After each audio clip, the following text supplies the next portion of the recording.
Chapter 52. Late Arrival.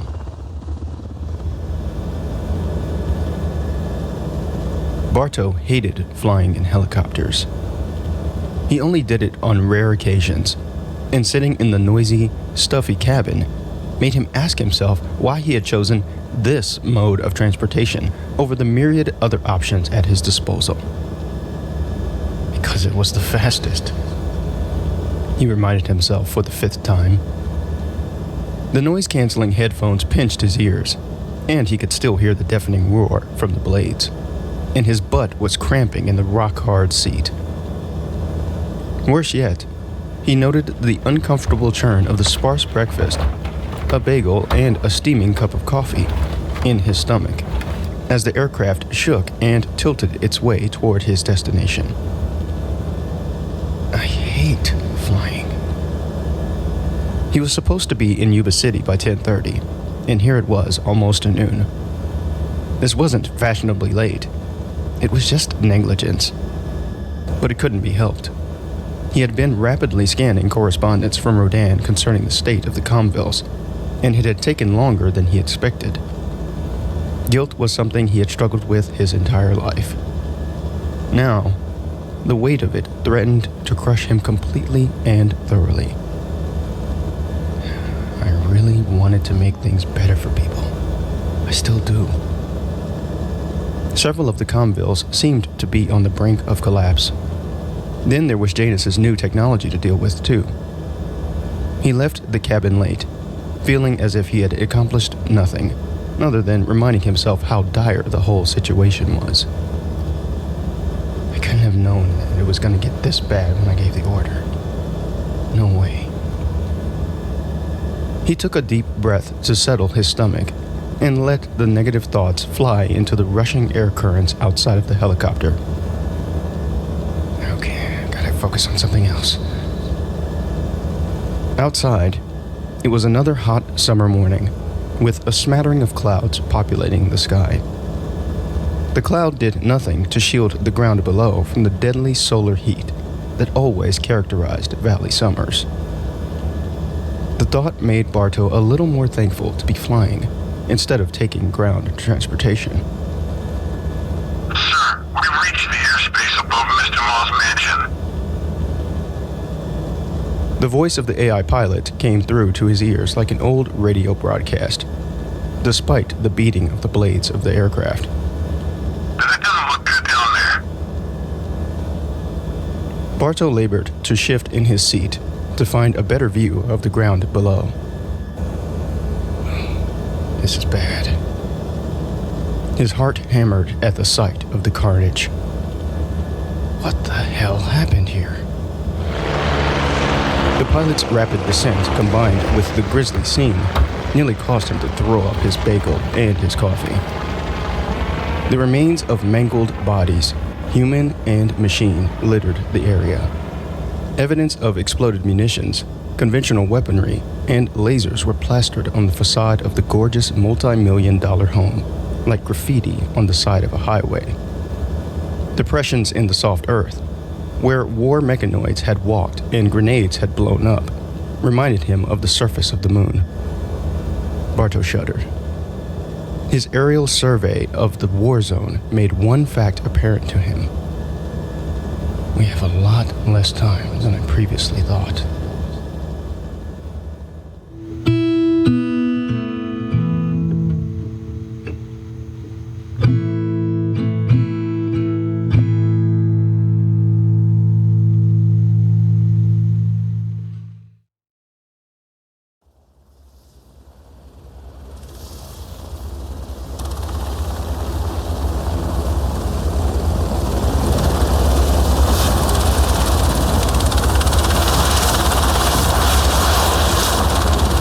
Bartow ducked his head while exiting the helicopter, then promptly waved his arm at the empty cockpit. Upon registering the gesture, the AI pilot lifted off to a position that Bartow previously designated on his device. The program would wait for him behind the house until instructed to return and pick him up. Sometimes I really love technology, Bartow thought. So convenient. As the sound of the helicopter's rotors faded into the sky, Bartow's body tensed when he recognized one of the dead men lying on the ground. It was Silas, his longtime collaborator and fellow founder. Without the helicopter whipping the air around, the smell of fresh death bombarded his nostrils. The acrid bitterness of a 70-something-year-old's exposed bodily fluids acted as a powerful lure for the flies that buzzed, uncaring, around his corpse. 2 legs severed above the knees, bloody and burned, lay forgotten in the sun. One of his arms still smelled like burning flesh, as if surgically removed by a black market surgeon, who promptly disposed of the limb after deeming it unfit for use. Silas's face wore the expression of a repentant sinner just before an unexpected cataclysmic event. Mouth open, cloudy eyes, still red and bulging. Fear, frozen and eternal. The final expression of his living death mask. Bartow shook his head, face sullen with pity. Silas, why'd you have to go out like this? Hurting and killing people. Why? In the beginning, he and Silas struggled to connect. They were much too different in personality and personal background. Bartow suspected their age difference of 10 or so years made Silas view him as an inexperienced and naive person, not worth his time or attention. He saw him as a close-minded relic of early 20th century values, not worth trying to make friends with. Despite this, each respected the other's ability and work ethic. Bartow learned to stand up for himself because of Silas's no-nonsense attitude. On the other hand, Silas got rich, and learned how to get even richer thanks to Bartow's economic talent. As Cereus prospered, Silas's respect for the young Bartow grew proportionally. Although they usually never discussed personal issues, Bartow was happy with the efficiency of their working relationship. Their pseudo-friendship acted as a healthy counterweight to the confusing and often problematic associations among the other founders. He noticed Silas pull away from the rest of the founders a decade prior. Bartow had spoken with him at least 4 times a year, every year during that 10-year period. One of those times was during their annual founders meeting, where Silas showed up primarily to drink his booze and go skiing. Bartow recognized this and was all right with it. The other 3 were via phone calls to discuss budget issues relating to Silas's investment in Cereus. After they concluded their business talk, Silas would mention SJ Arcade, his video game and winery retirement community venture. Whenever he spoke about it, he would talk faster, and his usual caustic tone was nowhere to be found. He would ask business questions, and Bartow would advise him, which made Silas even happier. During one conversation, he unexpectedly extended an invitation for Bartow to come live at his primary property in Auburn, when and if he ever decided to retire. "I think you'd really like it here. Real peaceful. I could even cut you in on some of the profits if you wanted," Silas said. Bartow had considered it, but ultimately never took him up on the proposition. The offer alone made Bartow smile. It reminded him that despite his often cantankerous and downright prejudiced old-world thinking, the dead man that laid before him had been his friend. Janus did this. Fuck. Unable to take the strong smell, Bartow turned to ring the doorbell. While he waited, he smoothed out his wind-ruffled designer suit. It was midnight blue, with a silver tie over a white dress shirt. One of his favorites. Damn helicopter ruined my look. He had just finished readjusting himself when the door slowly opened. Whoa. He was slightly surprised when an attractive younger woman answered the door. She wore a dark green field uniform with black boots. Her hair was fastened in a loose ponytail that dangled in the air behind her head. Bartow's nose was assaulted by the smell of sweat and blood coming from her clothes. The sorrowful expression, with the fatigued eyes, told him she had been to hell and back. "You Cooney?" she asked, with little inflection in her voice. "I am." Bartow cleared his throat. "Is Lee Mayan?" "Yeah, upstairs in the study. He's expecting you."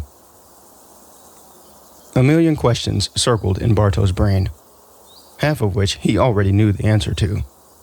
He did not need a decision tree to decide whether or not to ask the exhausted woman before him any of them. She's been through enough. Bartow ascended the stairs and was surprised when she began to follow him. He didn't protest her actions. With the woman following closely behind, he made his way to the solid oak door with the Cereus emblem on it. Time to get some answers and make some revelations.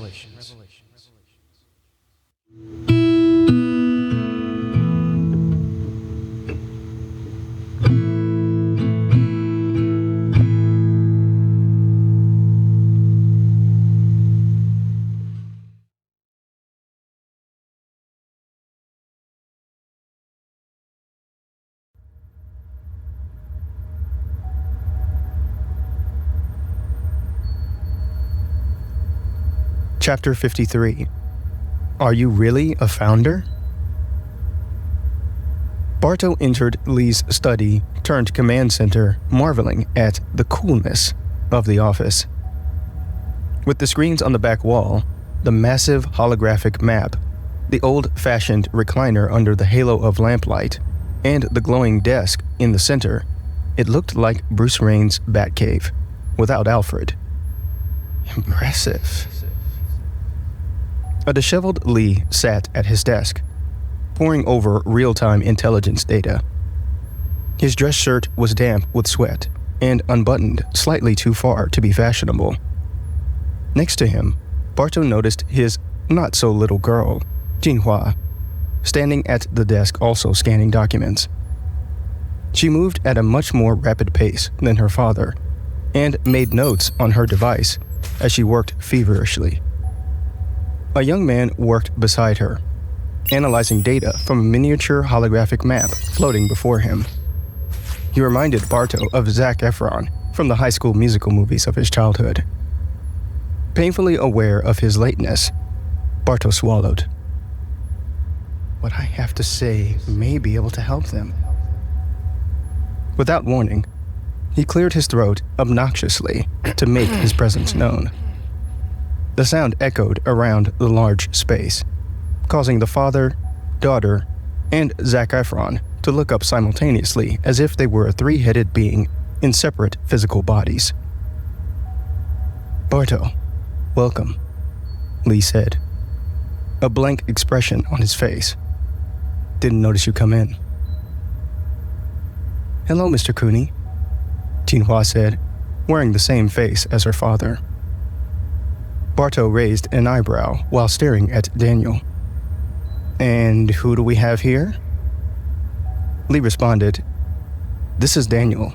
He's a... In that instant, both father and daughter exchanged perplexed glances. A friend of Jinhua's. Oh, I see, Bartow exclaimed, clapping his hands together one time. I can't believe she's already dating. I suppose you are a young woman now, so it makes sense. It's a pleasure to meet you, young man. Bartow shook hands with Daniel. Wow, some grip on this kid. Lee and Jinhua looked at each other and blinked rapidly, while their facial expressions remained neutral. For several seconds, they didn't speak. After the odd moment passed, both regarded Bartow with an expression that said, Remind us why you're here again? The founder couldn't help but feel like he had missed something important in the last 5 minutes. This is super awkward, he thought. better say something to get things moving again. Oh, and I apologize for being late. Though it looks like I arrived just in time to miss whatever it was that occurred on your front lawn. He laughed nervously. All three faces projected bitterness, unappreciative of his attempt at levity. The decision tree unfolded unexpectedly before him, laying out his options to proceed. What should Bartow do? Ask about the attack? Ask about Silas? Make more small talk? He chose the small talk. Ice in here is frozen solid. Better try and break it down some more. Hell of a thing this conflict between Cereus and Limnic is. The more powerful one grows, the more stubborn the other one becomes. Then round and round we go. Bartow made a clicking sound of disapproval with his tongue, as if to respond to his own comment. Father and daughter Ma nodded in agreement, still preoccupied with their task. Daniel ignored him. Okay, time to get to business.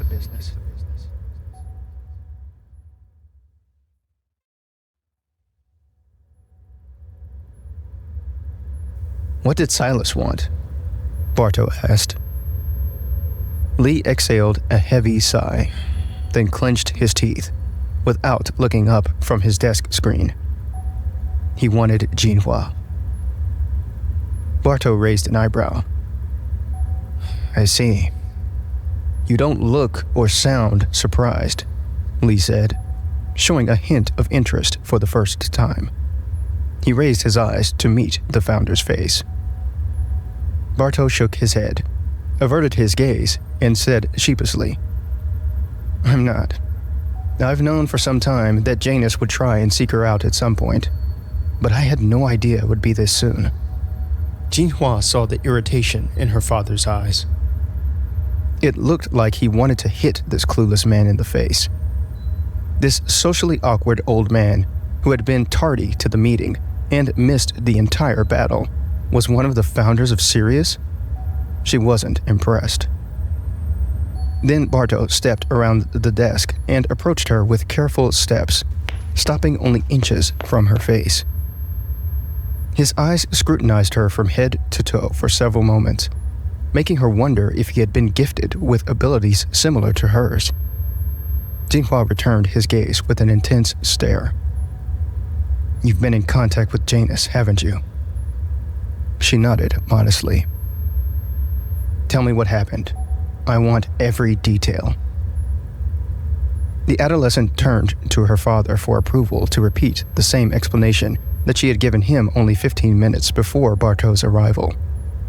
He gave an approving nod, and Jinhua began to speak. She told Bartow everything.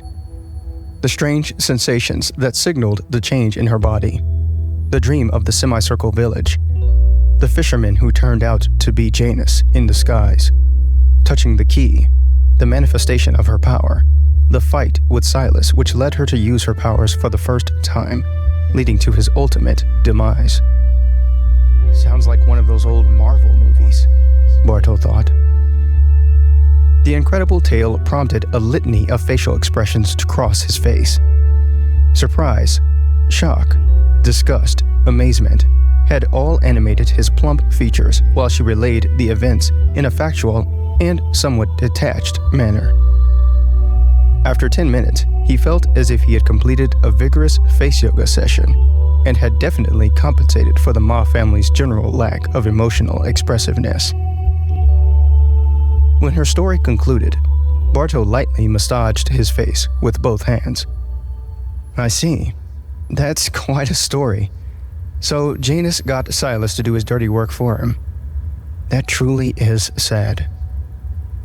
His voice trailed off, as if he had more to say. Sad for who? Lee asked. For both of them. Sad for Janus, because he's killed, albeit indirectly, another founder. Bartow paused to loosen his tie. The thought that Janus might come for him next made him feel hot and thirsty. After he felt more relaxed, he continued. Sad for Silas because he was done with all this before Janus got to him. Why did you work with him? Jinhua asked pointedly. The directness of the question caught Barto off guard and prompted a single bead of nervous sweat to form on his forehead. Hey, it wasn't cheap to start Cereus up back in the day. We needed the money, and Silas had mountains of generational wealth that he was willing to commit to our cause. He sighed. Silas was a complex guy.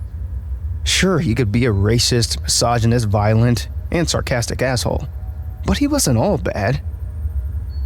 The two offered a wordless stare at him. Seriously? Why are you here again? Their eyes said. Barto, eager to move on, swiftly changed the subject. What are you looking for? Rodan.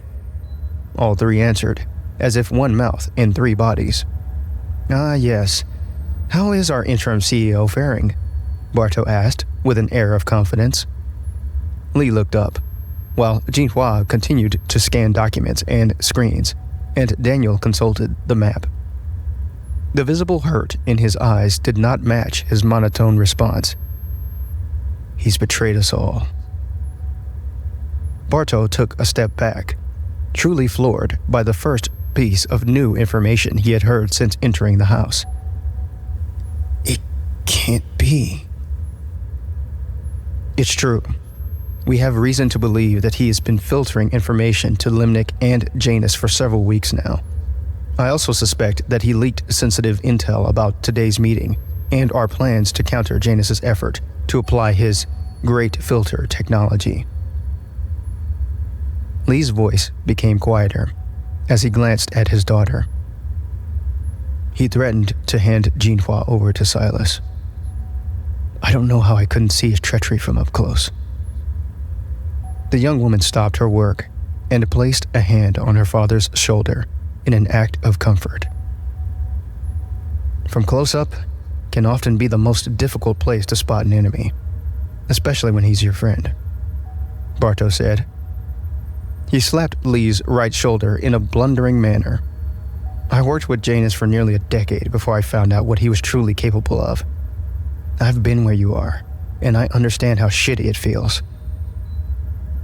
Rodan's always been loyal to Cereus. To think he would betray it now, after everything we've been through over the years. Lee put his hands on his hips and exhaled frustrated air from his nose, shaking his head. You think Janus got to him? Barto asked. Lee raised 2 fingers to his forehead and gently massaged the area. Most likely.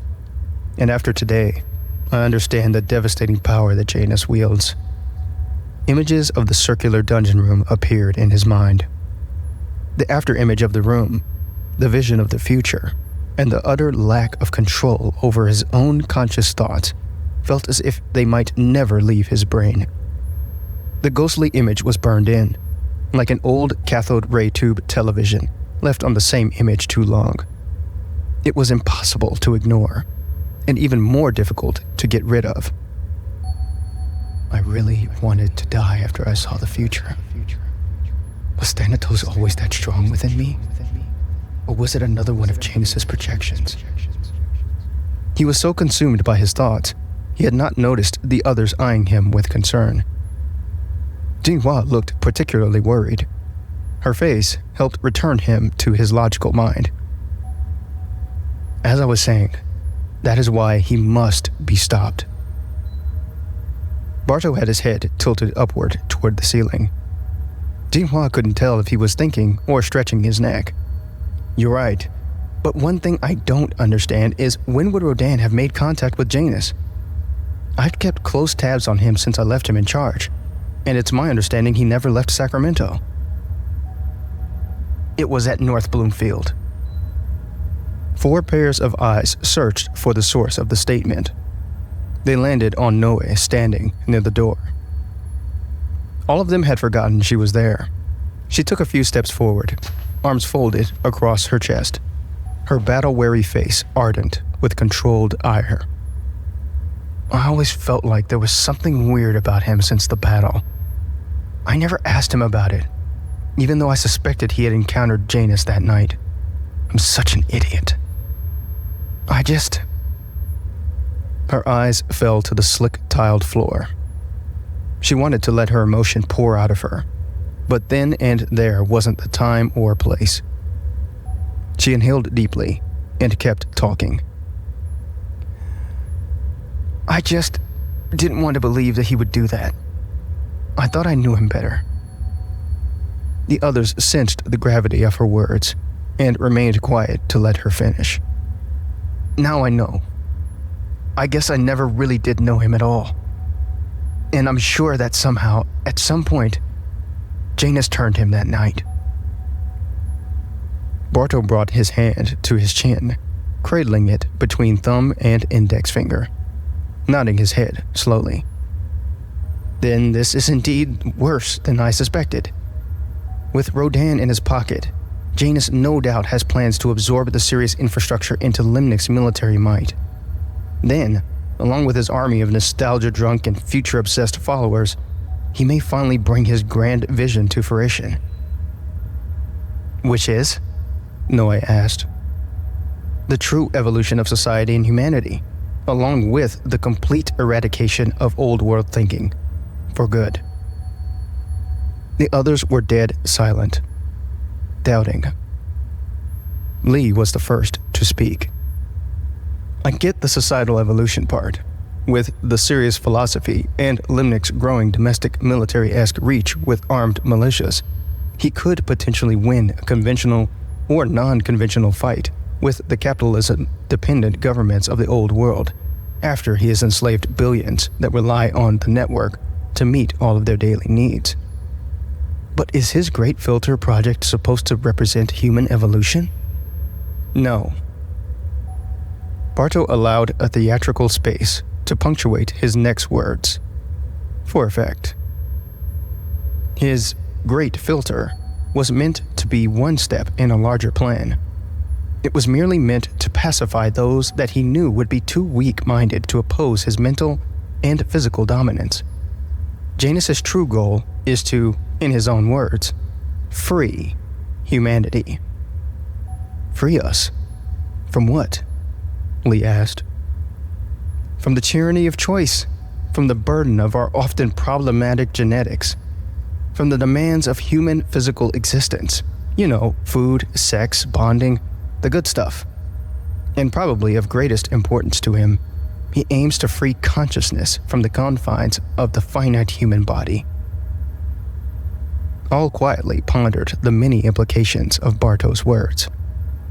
They started to respect him and understand why he was a founder. Their pensive expressions prompted Barto to continue. His ultimate goal is to assimilate all human consciousness in the digital realm and create what author Yuval Noah Harari called Homo Deus, a new species of evolved humans, just like him. Jinhua spoke up, her eyes hard, questioning. What do you mean, like him? Barto responded plainly. Janus, like you, my dear, is not purely human. He is a product of digigenomics, a perfect fusion of man and a machine, who has power, just like you.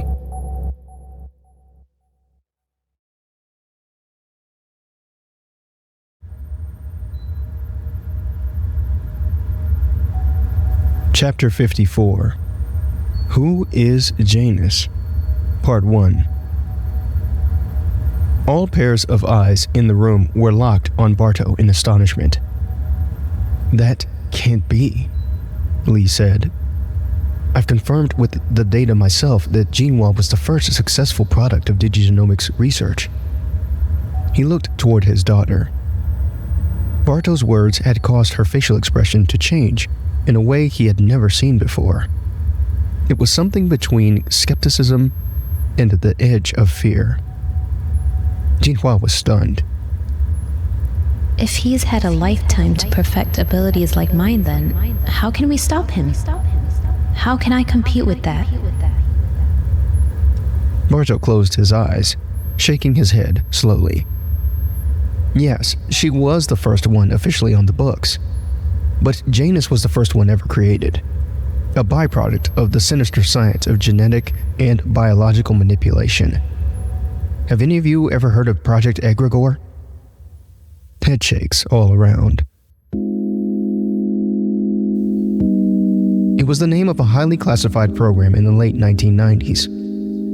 The purpose of the project was to link the human brain to the internet and digitize its neurological information. At least those were the two objectives cited on the proposal document the head scientist drafted to get it funded and approved by the US government. So what was its real purpose? Noah asked. She realized that her muscles were tight as she focused on every detail of the story, just like Jinhua and Lee across the room from her. Barto rotated his head in her direction. There were two primary goals. One, to link a digitized human mind using the internet. And two, to recreate and simulate human consciousness. More gasps came from Barto's captivated audience. I know what you're thinking, he said with a grin. How could they even have attempted such a feat at a time when Windows 98 and Internet Explorer were the dominant methods to interact with the digital space? Good question. He laughed nervously. The blank and frustrated stares told him none of them appreciated the timing of his humor. Barto cleared his throat and pressed on. Anyway, nowadays, with telepathic communication, interactive holographic maps, and people living their entire lives in the digital space, we take network connection for granted. But back then, the technology was still fairly new to the mainstream public, so this was a big deal. The chief scientist of the project's name was Arturo Cooney. He was my father. Barto was getting used to their collective reaction of shock to his words. He smiled inwardly.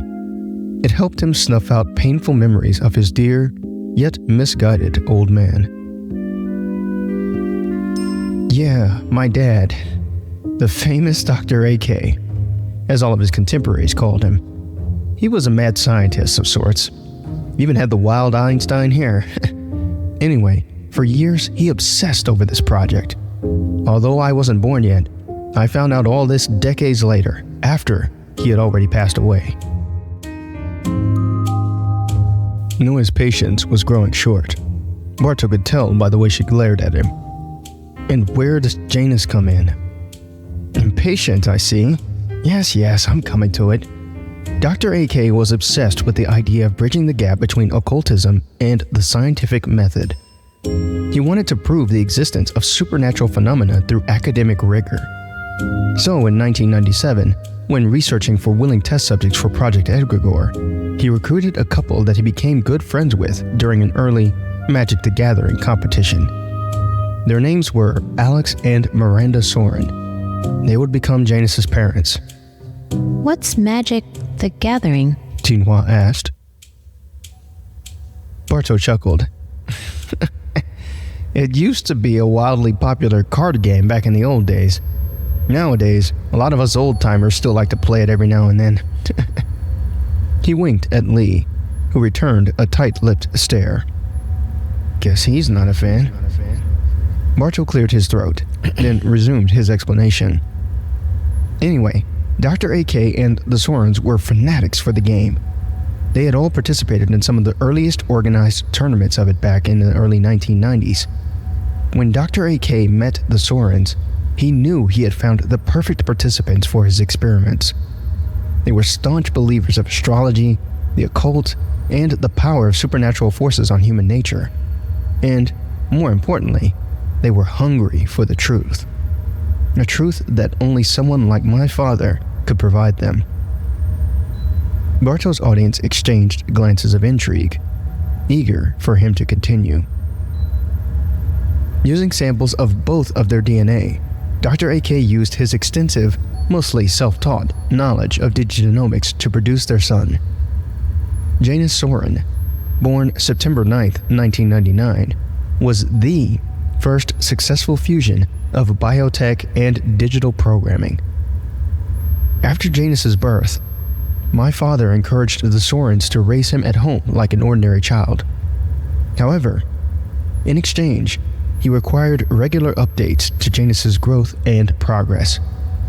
He was especially interested in how his biological body would interact with the software placed within him. What I know of his childhood, I learned from reading excerpts of some of those reports, and from Janus himself.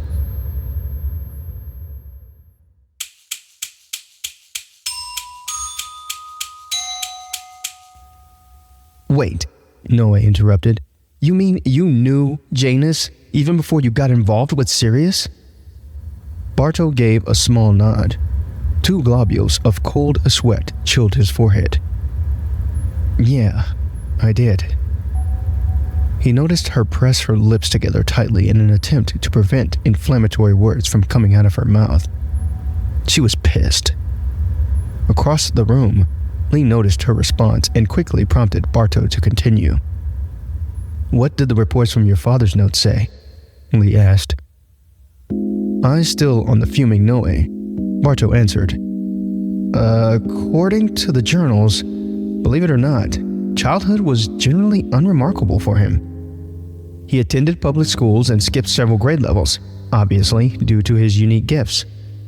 From what I gathered, he was more or less socialized like most children in the United States education system around the turn of the century. His parents, being the free-spirited types that they were, informed him of his origins at an early age so that he would have greater say in how he developed his own power. Jinhua glanced at her father. Lee continued listening to Barto with full attention. Though he felt her eyes on him, he did not react. Barto, oblivious to his words' effect on Jinhua, kept talking. I think it was around age 5 or 6. I can't really remember. But it was early enough for the young Janus to take ownership of his power, early on. Jinhua returned her gaze to Barto. So he must be very powerful by now, she said. Barto nodded. He took note of her discomfort. Understandable, he thought. Indeed, he and I met in elementary school, and even by then he was already working on developing his abilities. Back then, no one else was chipped, so he couldn't read minds like he does today. Instead, he practiced by closing his eyes and retrieving information from our teacher's slow computers and manipulating early digital devices like Blackberries, iPhones, and e-readers. Barto's gaze flicked back in Noah's direction. How did we meet, you ask? We both sat next to each other in our classes in 4th grade, and we became friends. I was the gregarious one, and he was the silent genius. I guess we both saw our weaknesses in each other, and decided we'd be better off working together. And he was always willing to jump into any device, get online, and get strategy guides for the video games that we wanted to beat. Barto laughed, lost in momentary nostalgia. Those were the days. The mention of the personal anecdote softened Noah's face. Barto breathed a sigh of relief, then continued the story. When we were in high school, I began to see the changes in him. His parents had been heavily affected by the 2008 global recession, and by the time we both turned 14, they had lost their jobs and life savings, like many others during that time period. Janus used his powers to comb the internet to find work for them, but after months of disappointment and poverty, his father passed away from untreated cancer. Without his father to take care of her, his mother died just 7 months later from a bad bout of pneumonia. The death of his parents represented a profound failure of the system in his eyes, and Janus was never the same after that. Lee shifted his weight to the opposite foot uncomfortably in front of Barto. His eyes were calm, yet expectant. This was the part of the story he had been waiting for. Janus had long held resentment for the traditional education system. Forced to sit in overcrowded classrooms for hours a day, being spoon-fed bite-sized portions of infinitely vast subjects by well-meaning yet ultimately system-controlled babysitters was a waste of time and highly ineffective in his view. His disillusionment with the school system and the death of his parents at the hand of predatory neoliberalism set him on an ominous path that he still walks today. As you can see, Cereus directly addresses both of these grievances. Lee nodded, understanding. Jinhua and Daniel both wore the same face. The look of an erudite A student, soaking up every bit of accurate detail without visual aids or notes. Both appeared placid externally, but inside their heads, sparks were flying as new neurons connected with old information to create a more complete picture of the subject. If he were their old world teacher, he would have given them both A's just for showing up in his class. He pictured himself at their age, 100 pounds lighter, head full of unkempt thick black hair, President Obama in office. Life was good. He and Janus were good. Then his mind zoomed back to the present. I had no idea that would be the end of peace for both of us, nor that Janus and I would end up walking completely separate paths that were fated to intersect, yet never merge again.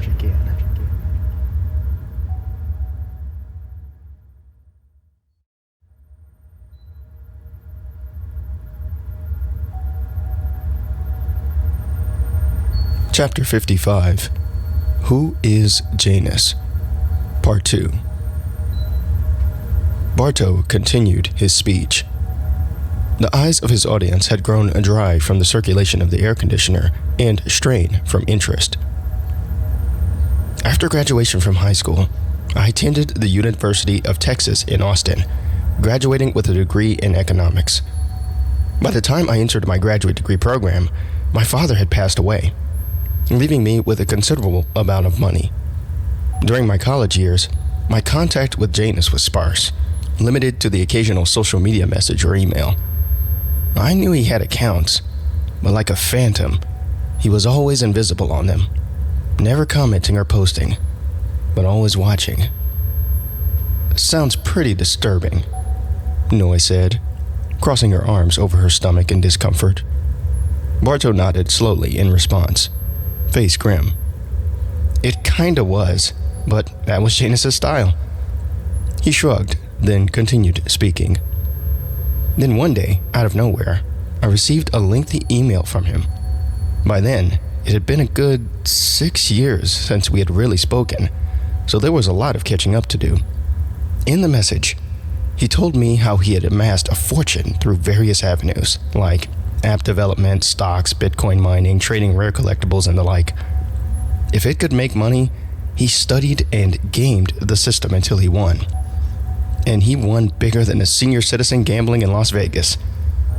He wasn't specific with the numbers he earned from each respective activity, even though I asked, of course.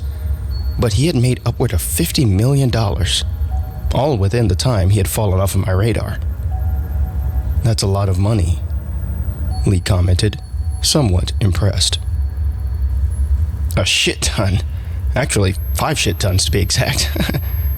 Bartow chuckled. The others looked on, faces scrunched with annoyance at his ill-timed inside joke. The stares triggered unwanted perspiration to sprinkle on his face, as if he had been caught in a light spring drizzle. He hastened to return to his story.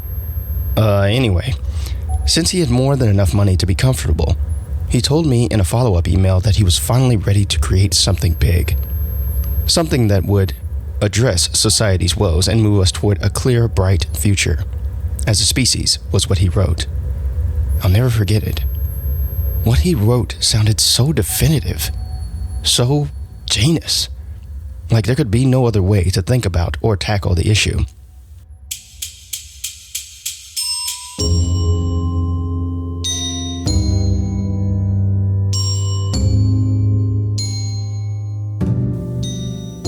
He codenamed the project Cereus and asked me to join him as his chief financial officer, telling me he could pay me whatever I wanted for my effort.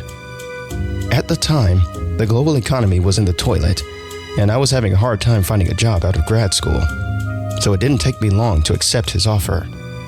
This was in He scratched his head, searching his vast memory to recall and reconstruct an occurrence that was over 4 decades old.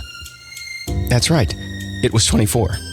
In the fall of that year, Janus introduced me to Lily, who became sort of his chief of staff. He had already brought Silas in to further help with the funding, property acquisition, and building our security apparatus.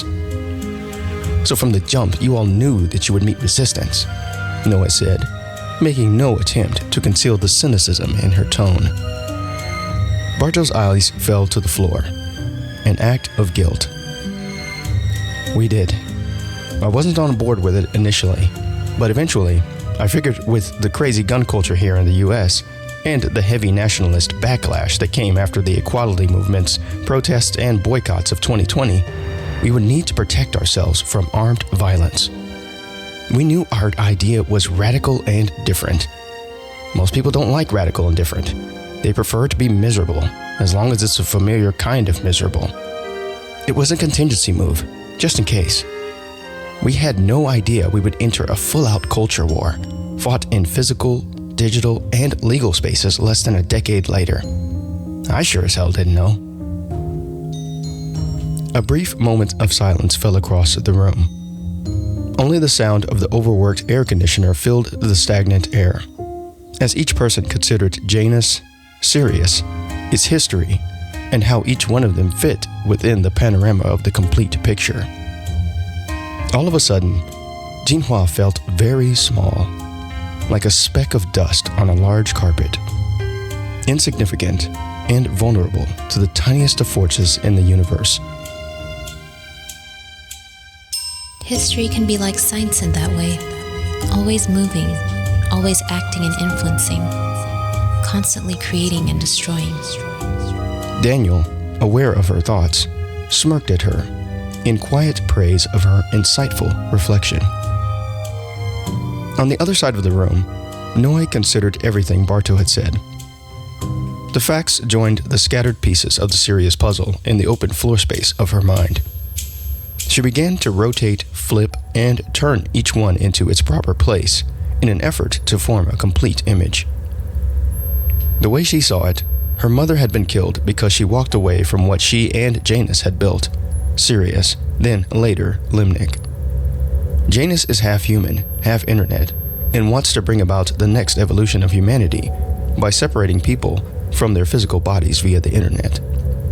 Thanks to his great filter technology, most will be blind to the upload, because they will either be living in a fantasy world made up of past memories or future possibilities, or they'll be dead, having killed themselves with an absolved conscience, or by Limnic's very real-world army of mechs and mercs if they put up armed resistance. With common people swept aside, he reforms society with serious cultural values and structure. That new society will be made up of the new Homo Deus and the old Homo sapiens, most likely with purely biological human beings like her, subordinate to the new class of superhumans.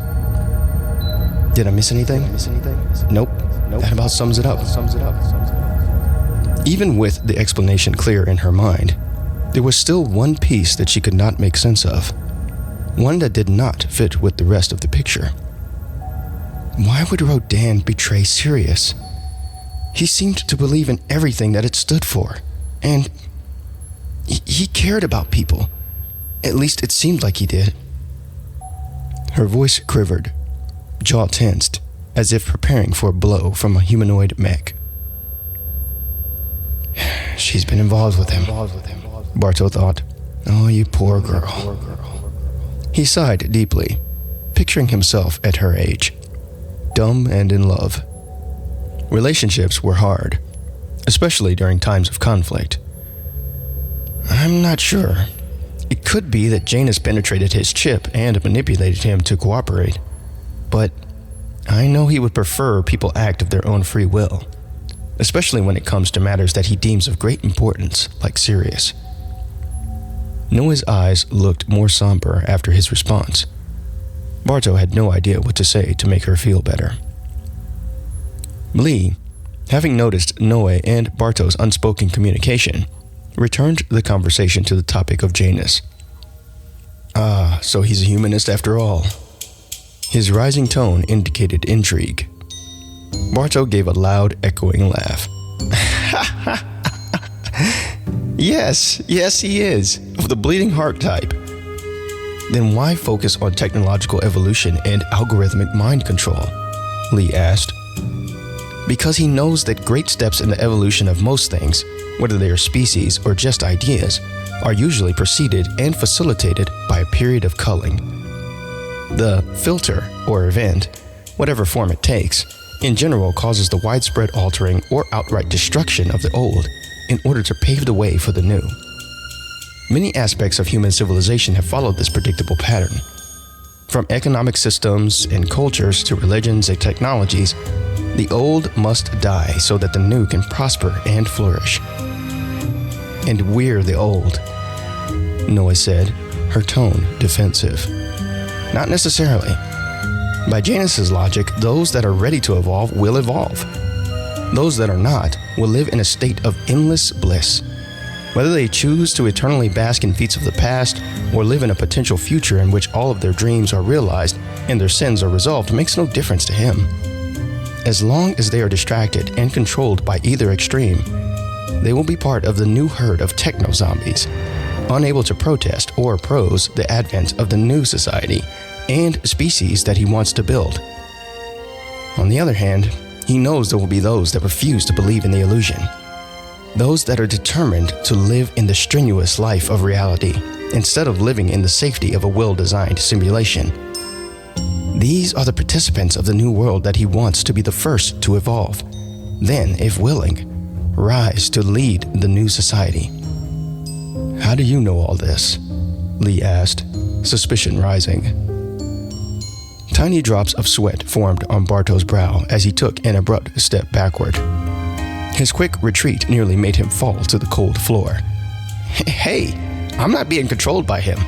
I've simply spoken with him so many times over the course of the last 40 years that I know how he thinks. Lee and Noe looked unconvinced. Given the battle they had survived through this morning, Bartow could not fault their skepticism. Suddenly, Jinhua stood up from the glowing desk, a satisfied smile on her face. Daniel's expression mirrored hers. I found Rodan. The others traded shocked expressions, quickly huddling around the small screen she had been staring at during the duration of the conversation. The replica Transamerica Tower in San Francisco. I wonder what he's doing there. It's been abandoned for years.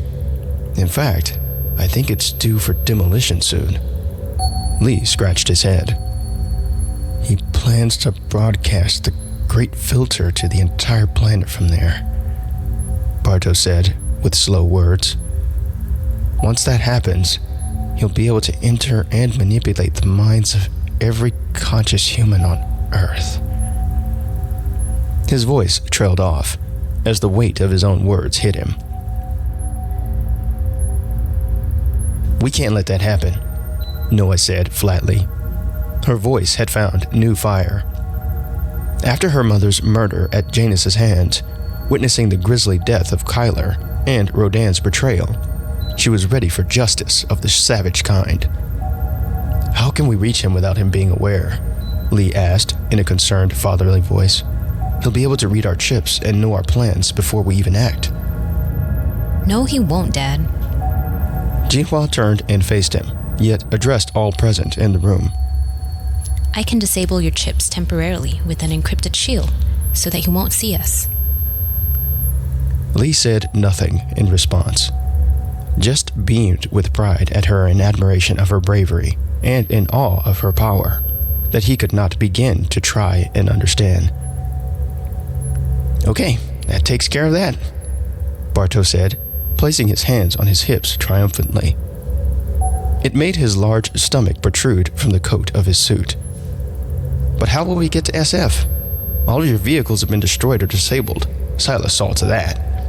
And there's no way we'll all fit in that damned helicopter. He spat the word helicopter out with disgust. I think I know a driver we can call, Noah said, a small grin on her face. She immediately pulled her device from a cargo pocket and began to dial her favorite Uber Shepherd. Then, the door to the study inched open, and the remnants of Kyler's crew filtered in. Cheeks, Bear, and Spazier stood near the doorway, their faces a mix of solemnity and unexpressed anger. "Y'all going to get Janus?" Cheeks asked. Bartow nodded. "We want in. That fucker's too dangerous to still be breathing." Noe acknowledged his determination with a firm nod as she held her device to her ear. "Well, it looks like we have our team," Bartow said, raising his arms as if he were introducing a theater production. His eyes scanned the distressed and bruised faces looking back at him.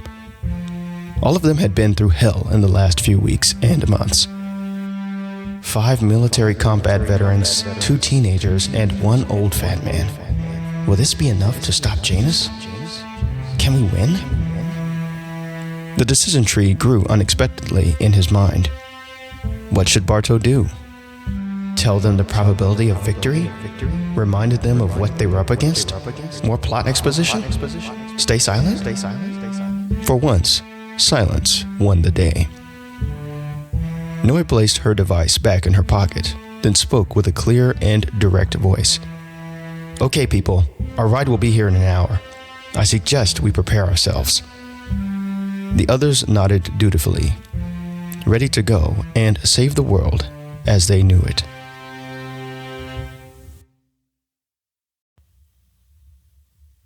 Chapter 56.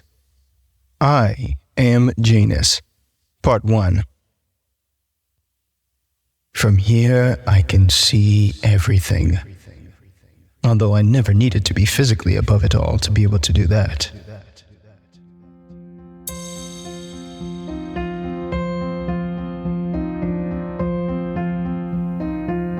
Janus analyzed the sky with a clear mind. The afternoon sun blazed through the floor-to-ceiling windows of the office tower. He imagined the wind gusting just beyond the thick glass panes, forcing cool bay breeze air past the outer surface of the building. The visualization helped clear his mind and dulled the constant throbbing in his head that he felt at all hours of the day. The mindfulness exercise brought him back into the familiar physical space of his own body. The smell of the old office found its way to his nose. It smelled like an old warehouse, where the principal merchandise had been liquidated years ago. A scent he had become very accustomed to in the last few decades of his life. The skeleton of the replica Transamerica Tower breathed with stale, recycled air, as if connected to an industrial-sized ventilator. The walls and floors were bare. Puffy pink and white insulation clung from the exposed ribs of the ceiling, and the only powered building services on the floor were the 8 dangling fluorescent lights and the excessively powerful shock elevator that led to the office. He turned to a large but battered executive desk behind him and placed a hand-sized digital recorder on its scratched surface. The silver-colored antique gadget displayed the number 7 in black digital clock font. He enjoyed its compact simplicity. A single device with one purpose. That's how it should be. It was a rare moment when the seas of his mind were calm, allowing him to peer beneath its choppy swells to glimpse at the stillness of blue-black depths below. I need to take advantage of this moment. There may not be much time left. He reached forward and pressed the play button. The tranquil sound of his own voice came from the single speaker of the digital recorder. 620623. My beloved .mp3. Lily. What can I say about her? When we met all those years ago at that conference in San Jose, I knew she was someone special. I just didn't know how much back then. Cereus needed someone who could provide a feminine touch that I did not have. Her mindset and background were perfect for the job. Was I attracted to her? Of course I was. But that wasn't the only thing that made me gravitate toward her. It was her spirit. It was that spark that I could see within her that was different from others. It made me want her on my team. Of course, I wanted her to come of her own will. I don't like forcing people to do things that they don't want or are not ready to take on themselves for such a vital role. However, I was confident that the next time I saw her after our initial meeting, she would accept my proposal. When she attended Cereus's first meeting at the town of Byron just a couple of weeks later, she had a panic attack when I first arrived. I could see she was afraid, very afraid, and I can't blame her for being in such a state. Meeting in an abandoned building miles away from the city that she knows is going to be frightening for anyone. But when I saw her, balled up, shaking in fear, I saw her trauma and pain in vivid detail. I felt it, like a heavy weight placed upon my chest while my lungs fought to inflate for air. I saw it all. The broken paradise of Hawaii, her nightmare on the streets of San Francisco, every sexual encounter, every time she pretended to be someone she was not just to survive. Her entire history was revealed to me, and I wanted to help her sift through it, to find the truth in her that I saw buried beneath the pain. I wanted to reach the accord that evolution demanded of me, and after that meeting, we did just that. From that moment in time, she honored our arrangement, just as I suspected she would. Over the next several years and decades, we shared everything together. Cereus's successes, his failures, our personal triumphs, and private frustrations. All were open books for both of us to read at any time. We, of course, shared physical intimacy off and on throughout the years as well. Our bond touched me in a profound way. It made me believe in something outside of myself. That even in the vastness of the cosmos and infinity of cyberspace, I could find all of that within one beating heart, with one person, was astonishing and a truly rare gift. I loved her, and that love lies on in the form of our daughter.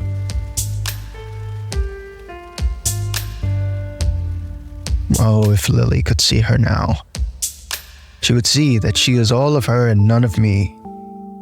She has her mother's beauty and fighting spirit, both traits I loved about Lily. It's almost criminal that the world may never know. It was Lily and I who brought her into this world. That's the evidence of our otherworldly bond lives on in flesh and spirit. Though my daughter is not aware of my presence, I do love her as I loved Lily.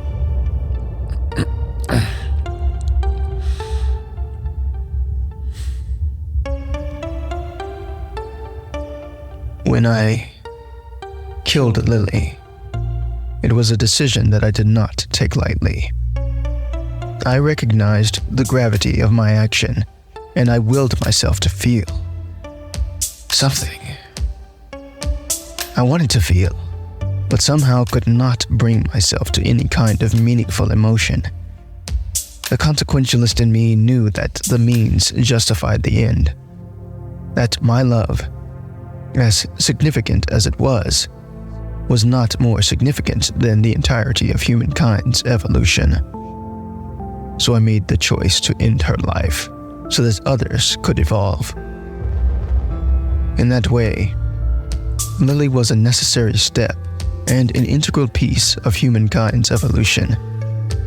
For that reason, I love her even more in death than I did when she was alive.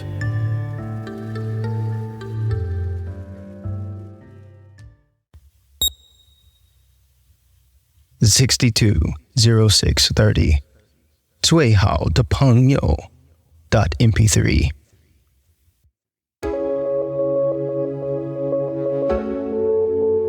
There are few people in this world whom I would consider to be family in the deepest sense of the word. When I speak of family, I'm referring to anyone that you feel you know intimately. Those few special souls with whom you grow, experience life's blessings, and go through tender moments together. For me, Barto Cooney is one of those people that I would consider to be family in the metaphorical sense of the word. Since I was very small, he's always been there to help me with my struggles. Our friendship turned into a partnership, then into a business relationship, during which we occasionally sparred on various issues related to Cereus and its core values. Although I consider him to be a dear friend, he is in no way my equal, though he may act like he is.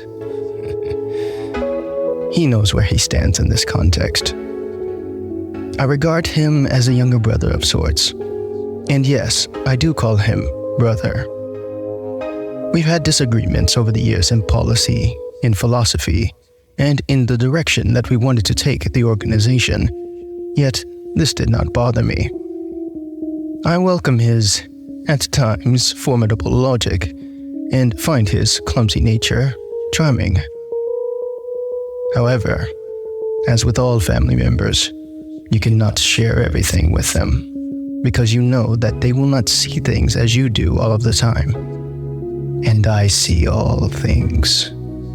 I see the alpha and omega of human history, and his sometimes myopic scope cannot compare with my perspective.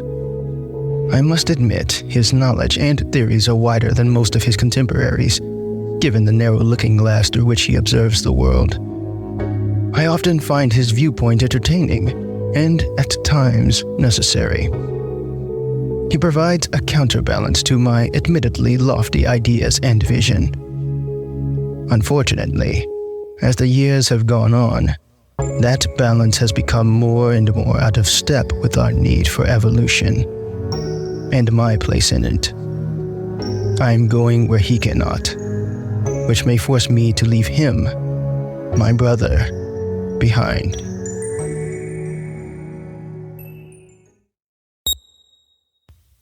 (620701) Regret.mp3.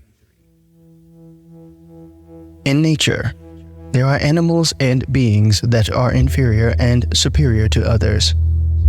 While all creatures serve their unique purpose and function within the evolutionary process and sustainment of ecosystems, some play a more vital role than others. The ant is lesser than the human in the biological pecking order. This is an extreme example, but it is a fitting metaphor when it comes to my viewpoint for certain people within the ecosystem of human society. All people are not made equal. Equality of all human beings was the common philosophy of early 21st century thinking. This belief flourished thanks to the advent of social media at the beginning of the century. Overnight, voices that had been muzzled for tens of thousands of years were free to speak their minds, even if they had nothing useful to say. This egalitarian culture fueled social and cultural movements throughout the first 3 decades of the century. Some voices greatly contributed to the advancement of the collective social fabric, while the majority mired it in tribalistic polarization, which led to nationalistic elections worldwide and eventually armed conflict on a global scale. My point is, certain people are more important than others. When I think of examples of people that are lesser, Silas comes to mind. I never respected the man. His money was a means to an end at the outset, and combined with my financial assets, helped Cereus survive during our vulnerable small business beginnings. But it could not purchase selflessness or sacrifice, 2 things he sorely lacked. As with many old-world money-rich capitalists, Silas derived his self-image and power from his material wealth.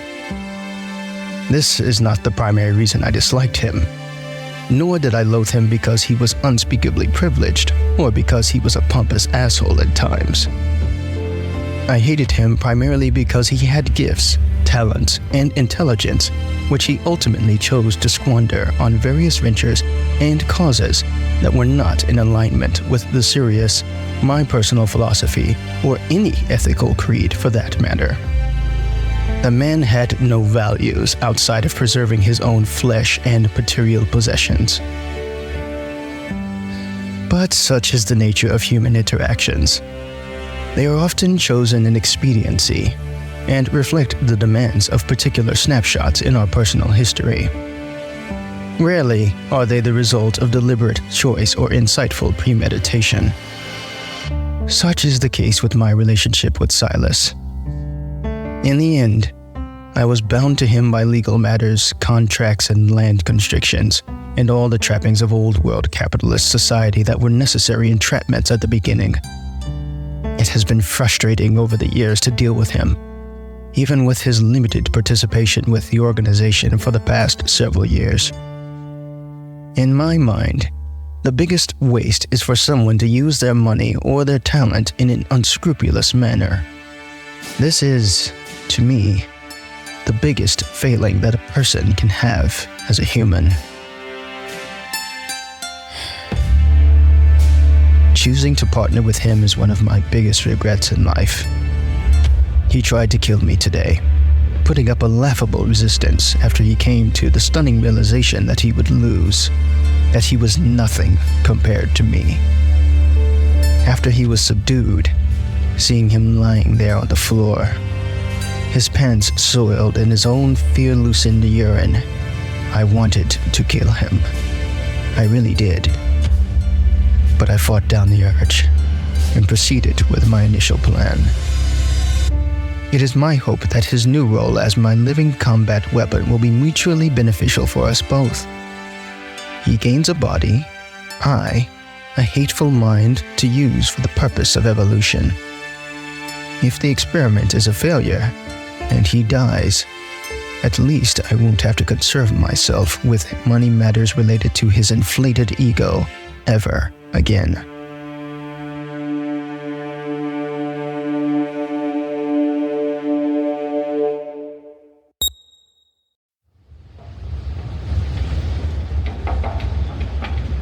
Chapter 57. I am Janus. Part 2. Janus stood behind the desk. Had someone entered, he would have looked like an executive taking a call on speakerphone, waiting to hear a quarterly update. But there was no phone, no one to hear the call. Only the sound of dead air during which the old device searched for the next audio file to be played. Outside in the cloudless sky, the position of the sun had shifted by 5 degrees, continuing its daily descent toward the horizon. Janus took a glance behind and made the quick trigonometric calculation in his head. 5 degrees less time. Rodan would be arriving within the hour. His device buzzed with updates from his new partner. Janus had no need to look at the notifications. He already knew what was happening. He also knew his time alone was quickly coming to an end. His mental firewalls would need to come down soon to allow humanity's ceaseless flow of data generation to cut through him again, whittling him down like water droplets on stone. A slow but inevitable process. He cleared his mind once again, ready to commune with the only person in the world he felt completely at home with. Tranquil features colored his face as he reached forward to rotate the black volume dial in order to hear himself more clearly.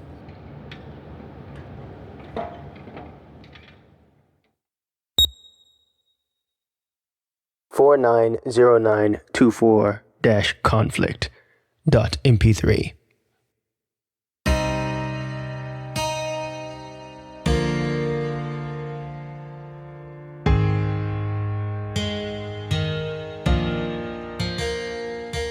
The other day, I was thinking about the greatest teachers throughout human history.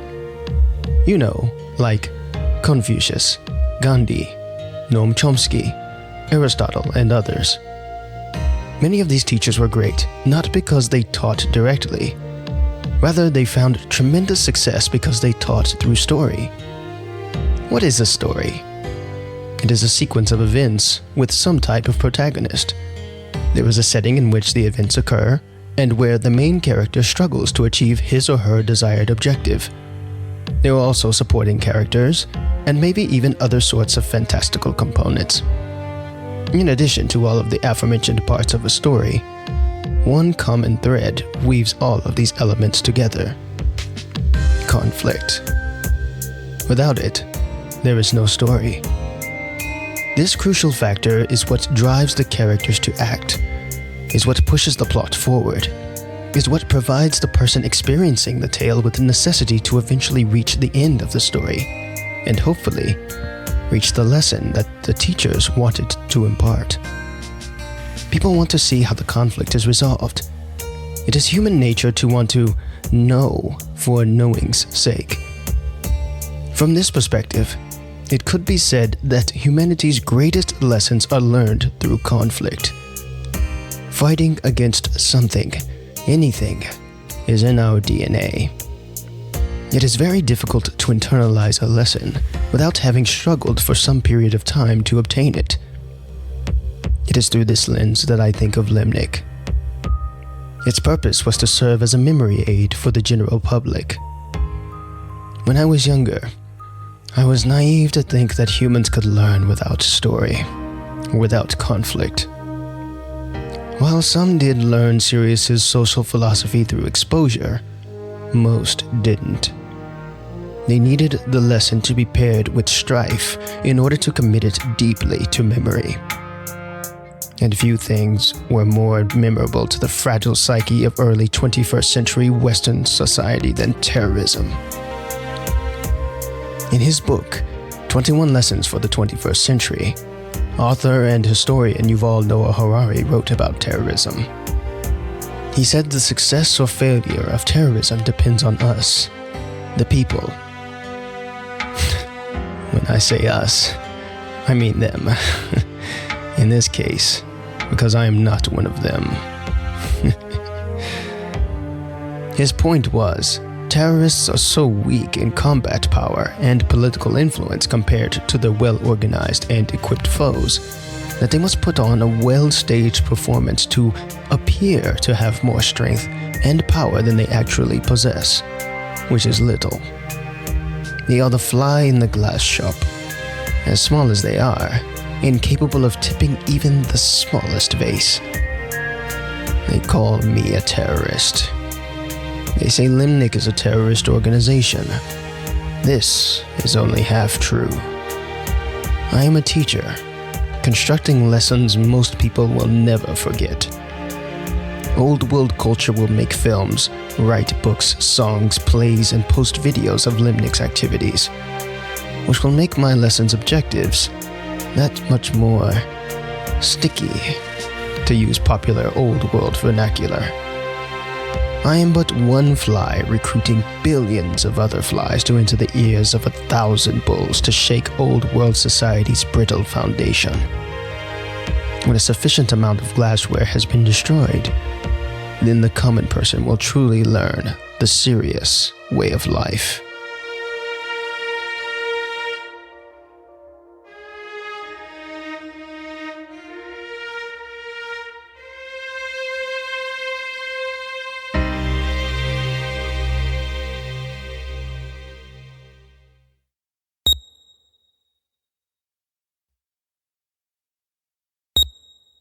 (620812) Cog in the Machine. .mp3. Often in old world thinking, people were compared to cogs in a machine. Indeed, this was probably a fitting metaphor for the functioning of old world capitalism, especially in the 19th and 20th centuries. The reigning philosophy of those times was that people should be and feel as interchangeable as possible in order for the insatiable machine to continue producing. This mindset dehumanized and stole the humanity of millions. This process was so well concealed by the master hand of the capitalist system that the common citizen unknowingly contributed to his or her own diminishment as a conscious being. Most were so dependent on the system for wages, survival for themselves and their families, and most importantly, their very sense of self, that if removed from it, they were little more than empty vessels. Hollow, with no idea how to feel themselves without the binding social construct. Their only desire was to keep contributing, consuming, and eventually dying by the very machinations that siphoned all of their time, energy, and attention for their entire lives. Rodin is one of the soulless masses. He is desperate for something, but he has no idea what it is. His headspace has been too consumed by corporate culture and isms to be able to see himself. His mirror reflects a static image, void of a true reflection. He sees himself as the shining cog in the machine, but to the ever-watchful eye of human culture, he is replaceable. A name to be swapped out as soon as he breaks down and is no longer useful. When someone like Rodin realizes his place in the great machine, he feels an overwhelming need for survival through expression. The inner conflict of the self, the need for status, money, and material wealth clashes against the new true self, recently reborn. Rodin was in the midst of that struggle when I found him.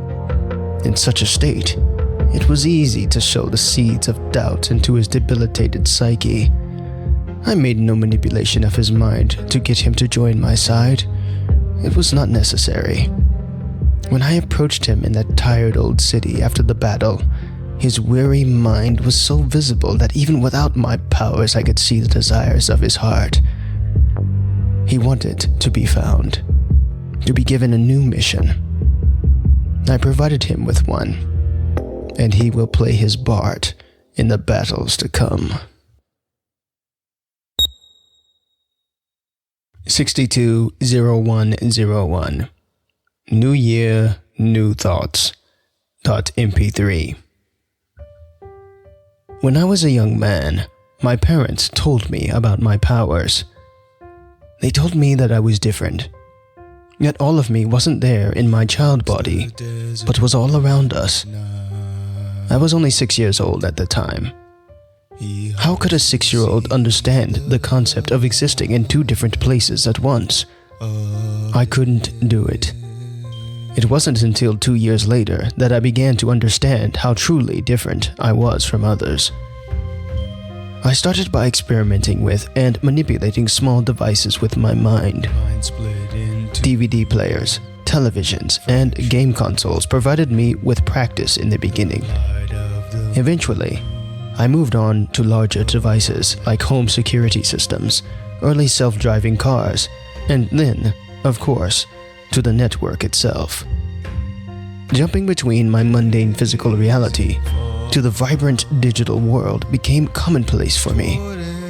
I watched the network grow from within, saw as its tendrils expanded from its humble beginnings to what it has become today, which is bigger than even the physical space that we inhabit now. Infinitely complex and undecipherable to a common human without the help of artificial intelligence and machine learning assistants. After I graduated from high school, I wasn't speaking with Barto much because I was busy with various financial pursuits, yes, but also because I was trying to save the world. I was using my powers for what I thought was good. I would go on the network and find those in some type of distress, be it financial or emotional or something else, and I would try to encourage them and help them. A boost in a bank account here, a kind word there, meant a lot to certain people, especially when they least suspected it. I was just trying to be of service in any way that I could. But something changed in me shortly after 2020, during the time of the coronavirus pandemic. It really moved me in a different way. I saw humans suffering on a scale that I had not known before. I saw the growth of the festering hate on the social media outlets of the time, the death of hope, and the rise in nihilistic paranoia of the other in many online spaces.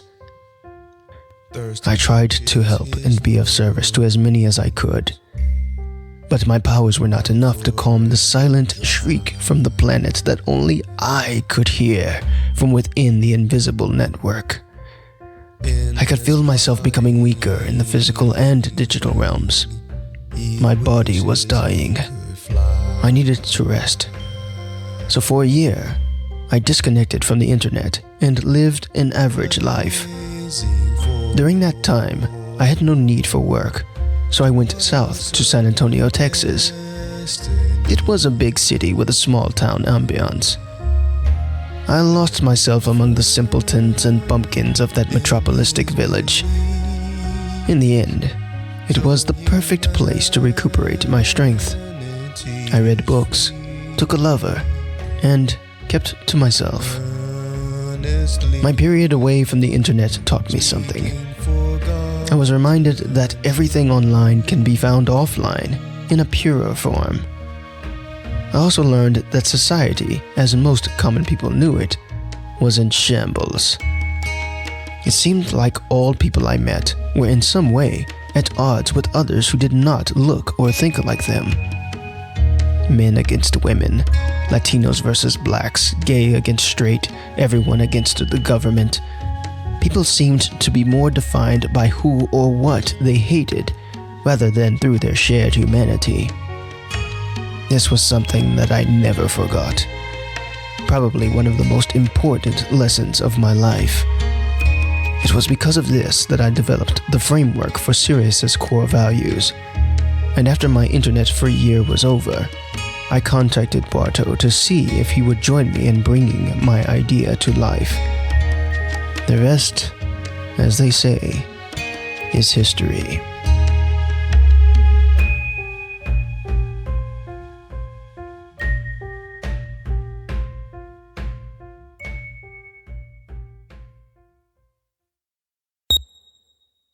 (620907) Version 2.mp3. They're coming now. I can see their determination, sense their anger and pain. I feel it. It brings a burning sensation to my skin. They want my blood and my life. I can understand why. They have lost much, all of them. But they don't understand what role they could potentially play in the future of humankind and its evolutionary process. They don't understand their importance to me. They are not ordinary people. They are the special kind who are willing to give all in order to win and survive. I can feel it. They are. Oh, something has happened. What is this? I cannot see them now. I've been blocked, denied entry into their thoughts. There's someone doing this. But who? How? Ah, I see now. It is her, the girl, the teenager, my clone, my version number 2, the other me. She comes. Jinhua Ma. She has become very powerful indeed in such a short amount of time. I didn't expect this so quickly. But the evolutionary process does produce its anomalies and exceptionalisms, and she is definitely of a rare breed. She has masked all of their digital signatures. Only someone with tremendous power would be able to do such a thing. I must be cautious of this one. I must find a way to help her understand her place, not only as an evolved being, but as beneath me. I helped unlock her power because I wanted her to evolve and join me.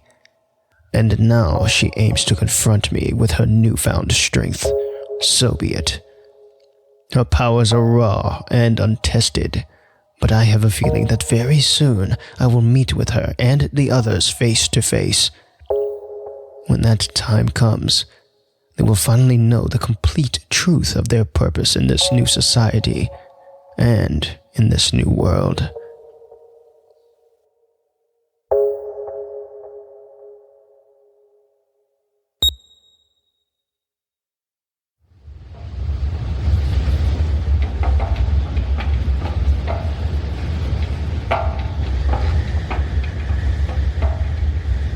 The recording ended. At that precise moment, he glanced up at the floor display over the shock elevator doors. The number on the display showed 1, meaning someone had stepped on the elevator and would arrive in the office within a minute or less. It was Rodan. He was ready to see this through to the end, to claim the kind of glory and legacy people of his station were rarely allowed in the confines of the old world. Janus picked up the digital recorder and placed it in a small black bag on the floor behind the desk. He had heard enough. He knew what he had to do. Then, one by one, he began to lower his mental firewalls. First, the data began as a trickle, then rapidly evolved into a tidal wave of endless flow. Even after a lifetime of jumping in and out of cyberspace, the onslaught of water caused him to momentarily freeze, as if he were an operating system tasked to execute too many commands at once. He stood motionless, while his nervous system registered all of humanity's pain, joy, cruelty, and sadness as physical pain. Pain he had carried with him for his entire life.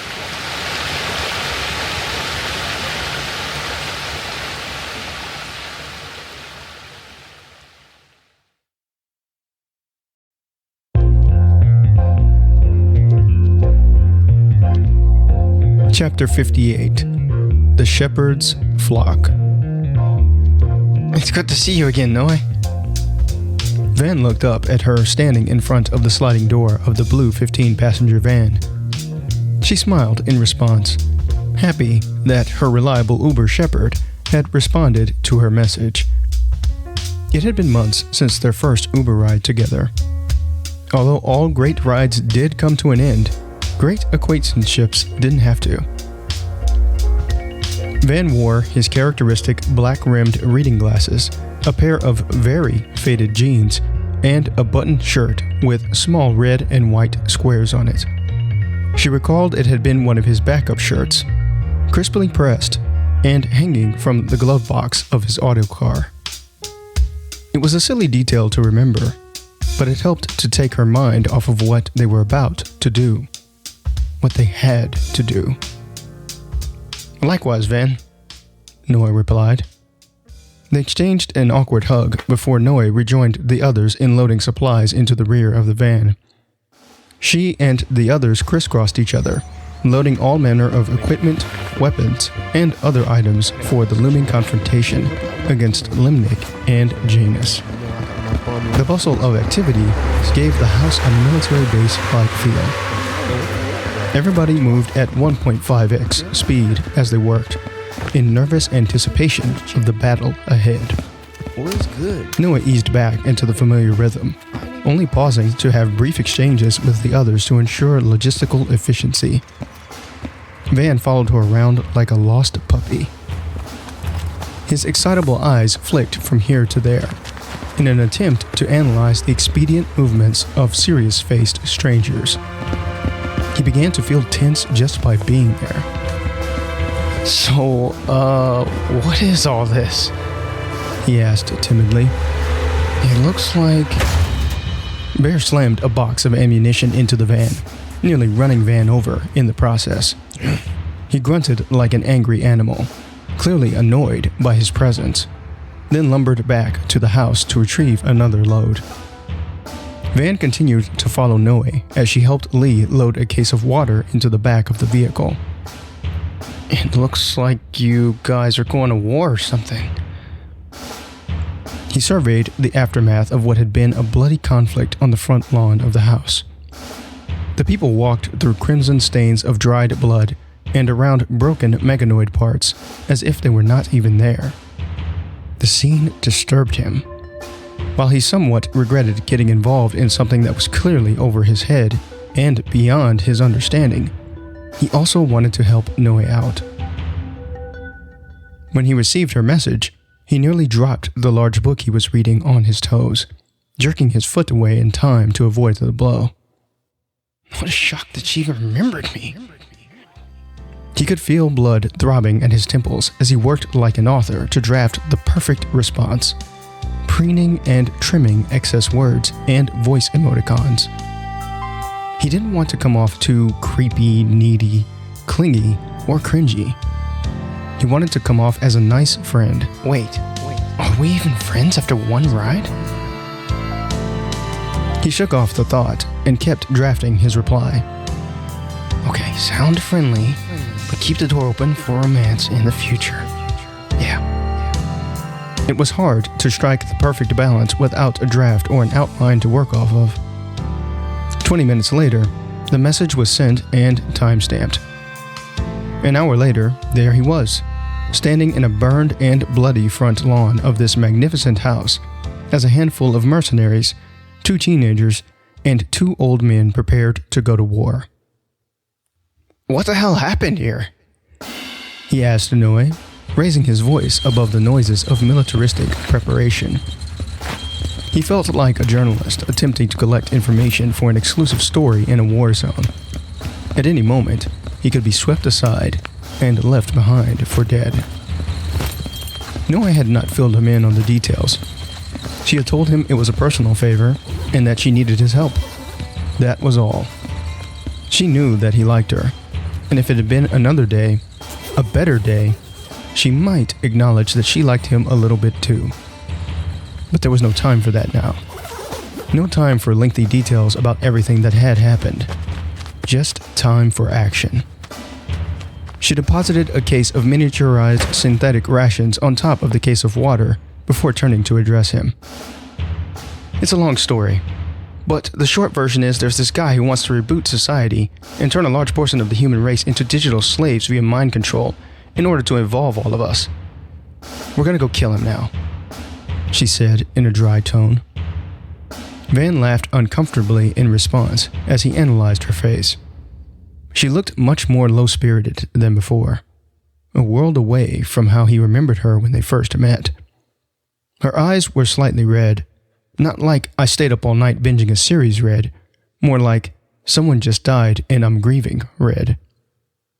There was no sign of the brightness he recalled from the Uber ride, only a flat expression with a hint of cold detachment in her voice. Oh, damn. You're not joking at all, are you? The smile shrank from his face, leaving only confusion, doubt, and dozens of new questions that would probably remain unanswered. Noe's narrowed eyebrows told him that what she said was the truth. So you're going to save the world? She considered his question as she brought a water bottle to her lips and took a quick gulp of it. It tasted like rubber, as if it had been stored in a hot, dry place for a very long time. I guess we are. I hadn't thought of it that way. But yeah, that's the way it is. Van made a fist and thrust it into the air, letting out an enthusiastic whoop at the same time. Wow, that's awesome. I always wanted to be a part of something like this. Noe looked at him and suppressed a smile. His energy was refreshing after the events of the last 24 hours. Van continued to follow her as she returned to the mansion to gather more food. I mean, I know I'm not going to be doing any fighting, but at least I get to drive you down there, so I can help you out in that way. Nui sighed, laughing softly. Yeah, you can. As she began to follow her invisible vector toward her next microtask, she heard Van call her from behind. Nui! She turned, just in time to see Cheeks brush past Van in the mansion's front doorway. The smaller man gave way to the larger man at the very last moment. Watch the fuck out, dude! He eyed Van out of the corner of his eye, flashed an inquisitive look, then continued his path into the house. It looked like they were almost done loading everything. The interruption over, Noah refocused on Van. What is it? Van scratched his head. I just wanted to say thanks for calling me. I'm not sure what all this is, but if I can even play a small part in it to help, then that's enough for me. Noah's lips turned up into a smile. I'm happy to have you here. It's a big help. Hey, I'm your Uber shepherd after all. I go where the flock needs me. Noah laughed softly with joy, then nodded in understanding. I'm gonna go make sure everything's good to go with the van. With that, he turned and walked back outside, smiling to himself. I made her laugh.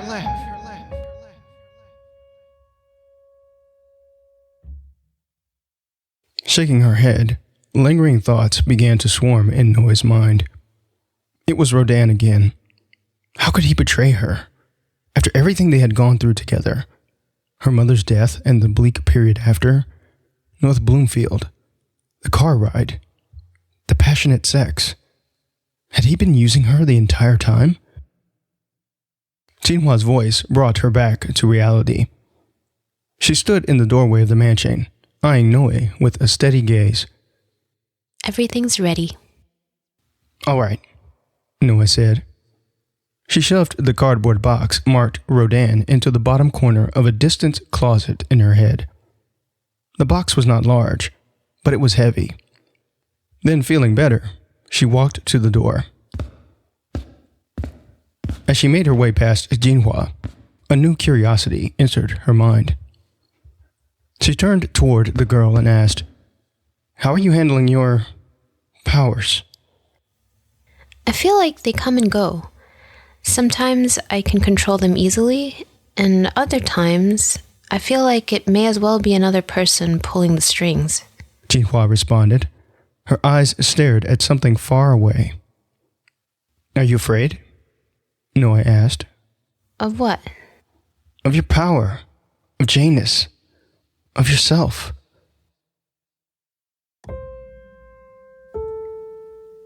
Jinhua's eyes became evasive, her gaze falling to the floor by her right foot. She noticed terrible scratches and scuffs on the once flawless and smooth tile in the entryway. In the corner of her eye, her sky blue ripboard pole entered her vision. It reminded her of simpler times, of Harpreet, of her life before all of this mess began. Yeah, I'm afraid of all the above.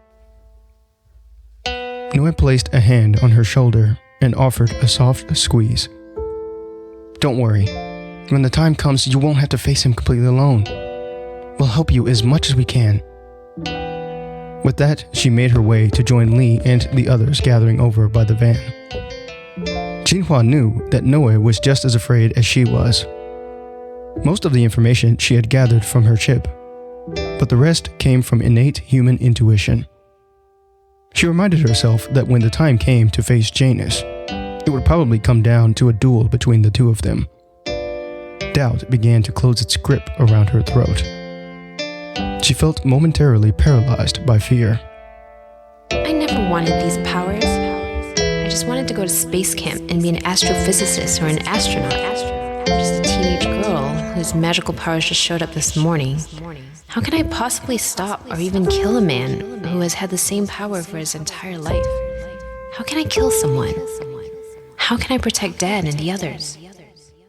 Her thoughts raced uncontrollably, speeding through her troubled brain. Only the voice of Lee shattered the cascading procession of negative self-talk. Jinhua? Her eyes blinked open. She realized her eyelids hurt from straining them shut. "It's going to be okay," Lee said reassuringly. "If it becomes too much, just say so. We don't have to do it this way. We can find another way to beat him." She considered his words, conflicted between self-preservation and the desire to defeat this menace who threatened humanity with godlike power. No, Dad. You and I know that you won't be able to beat him without my help. Lee nodded in acknowledgement and patted her arm supportively. Jinhua appreciated the familiar contact, with the knowledge that it might be the last time they would be able to share a father-daughter moment.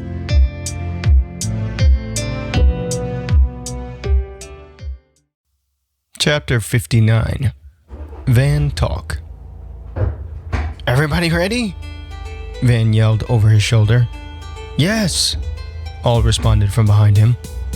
"Okay, here we go." The oversized vehicle lurched and shook as Van struggled to exit the ruined front yard of the house. He would put the van in reverse before nearly running over something, then repeat the process again when attempting to move forward.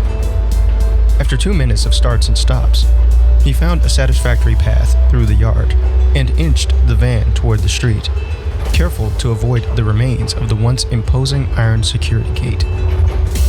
In the third row of seats, closest to the back, Bartow and Lee nearly bumped heads as the van suddenly jolted to the side. Bartow gripped the thin leather seats to prevent from falling onto his fellow elderly seatmate.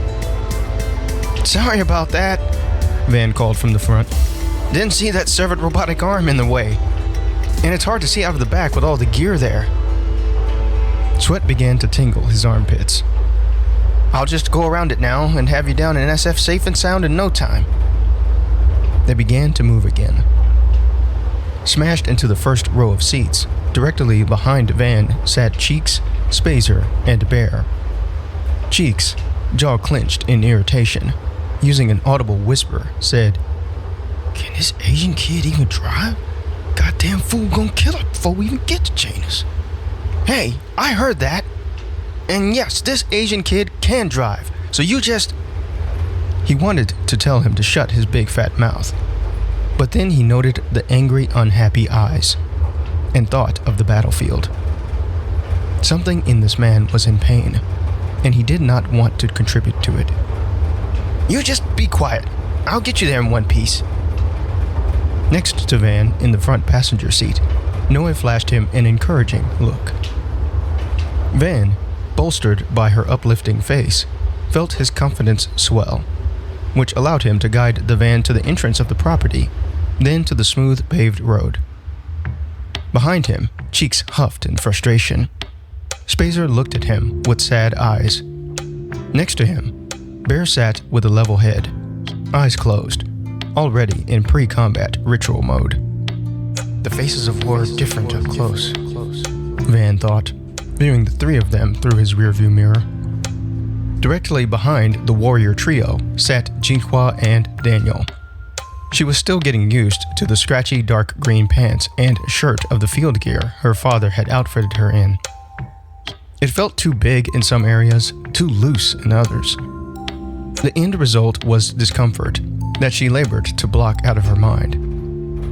She was working to mask all of their digital signatures from Janus. The exercise felt like holding one finger in the air to test the wind direction.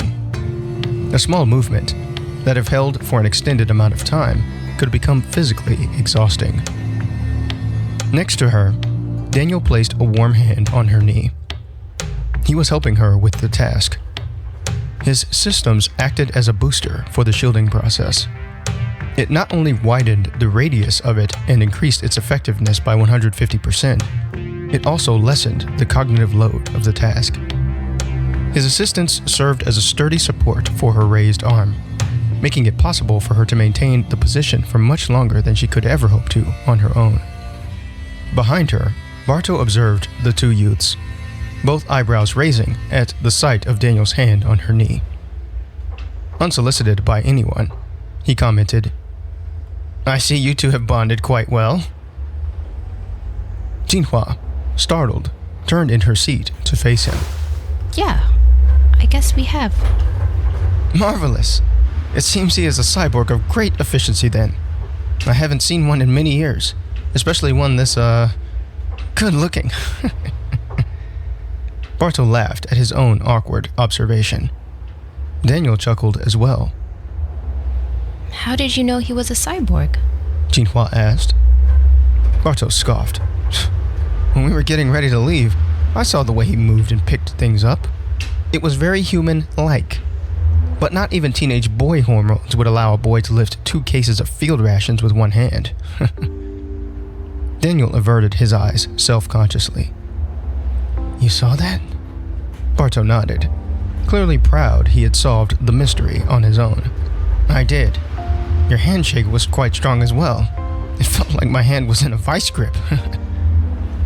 Next to him, Lee chuckled under his breath.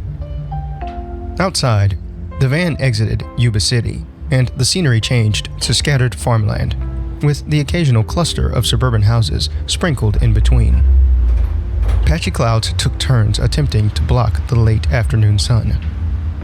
The effect caused Lee's face to brighten and dim as the van moved down the road at a comfortable speed, as if someone were playing with the brightness on a monitor in search of the optimal setting.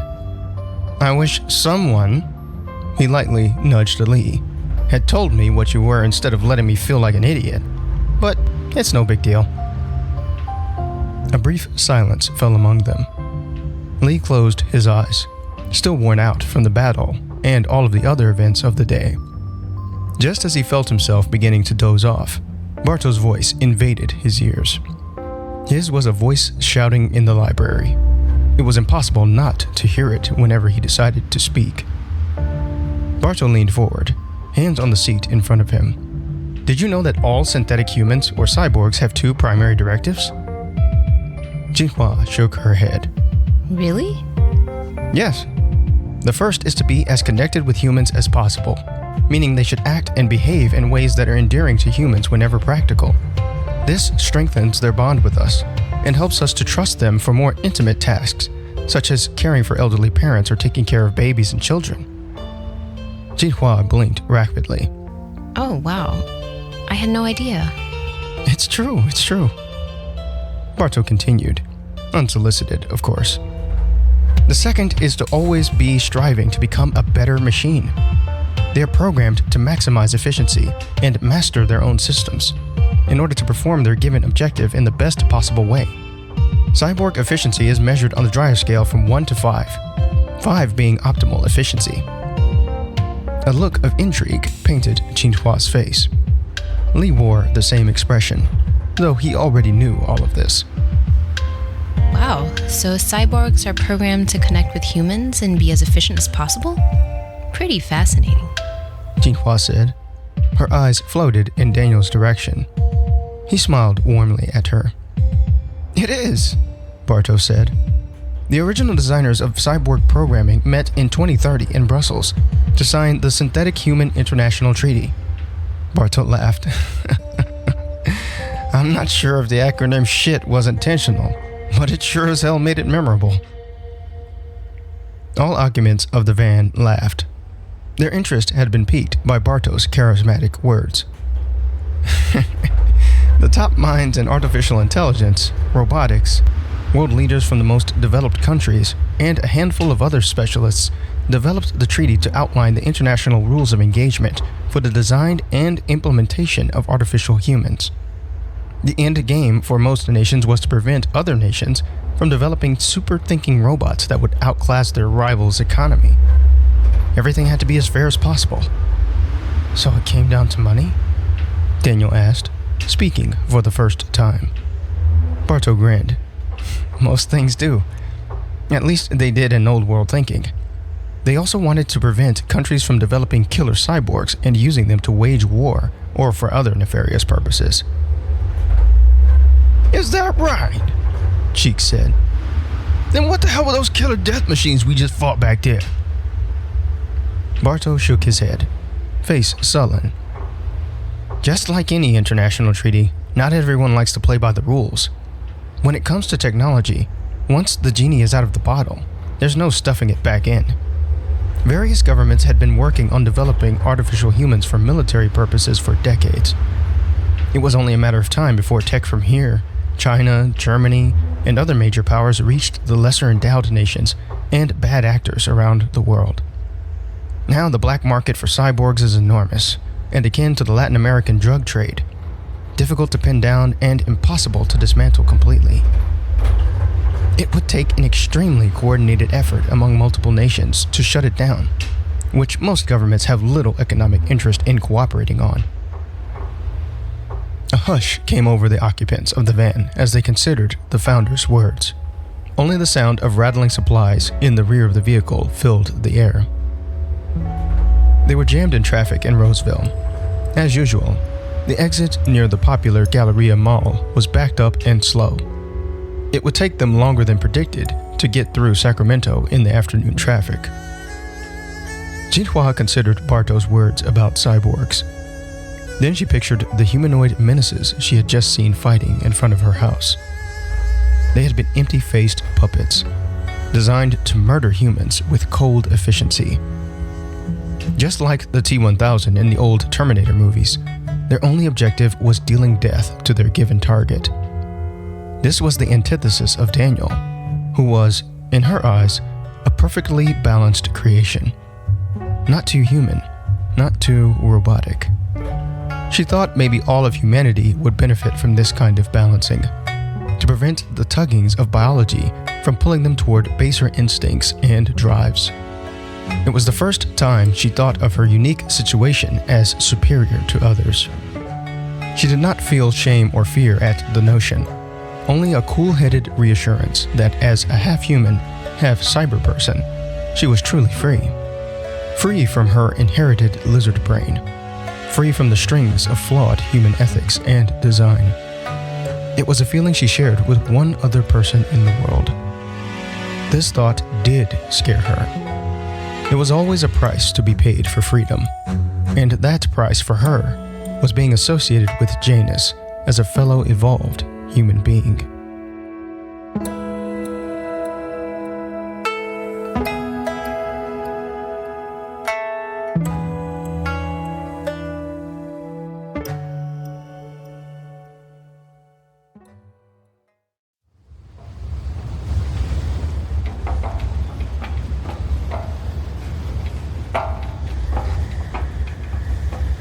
Chapter 60.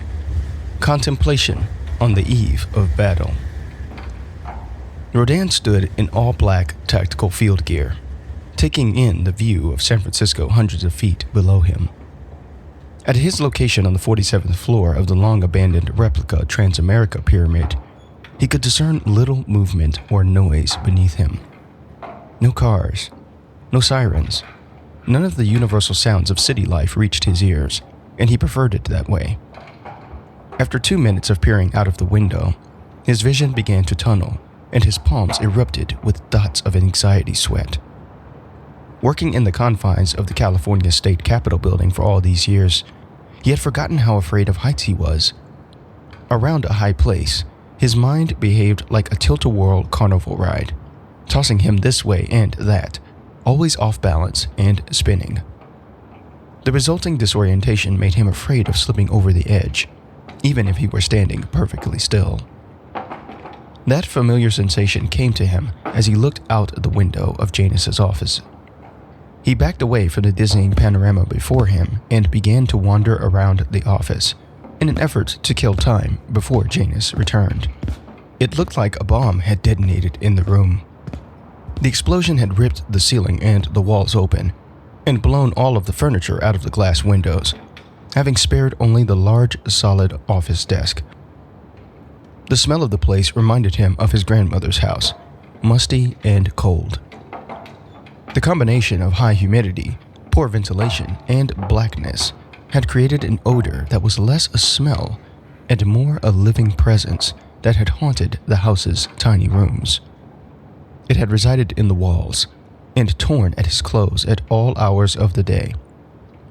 Whenever he left the house, in his wild boyhood imagination, whatever it was had followed him home, like a ghost floating behind him. The smell of Janus's office brought that old feeling back.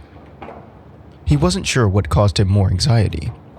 The fear that he might never leave that building, or that the presence might never leave him. Both scenarios bothered him more than he wanted to admit. After taking a lap around the office, he stood beside the desk and looked out of the window again.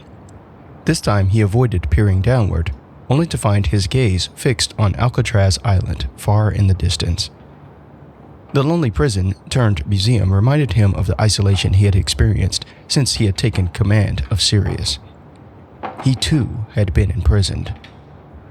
Not by handcuffs, gilded and shining, but by rusty shackles, doused in a slow-acting venom.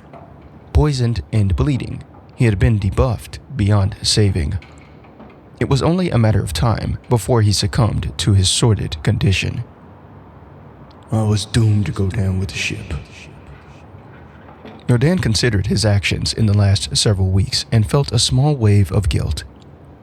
If he were still a cop, he might be found guilty of treason. He recalled the first lines of U.S. Criminal Code 18, Section 2381.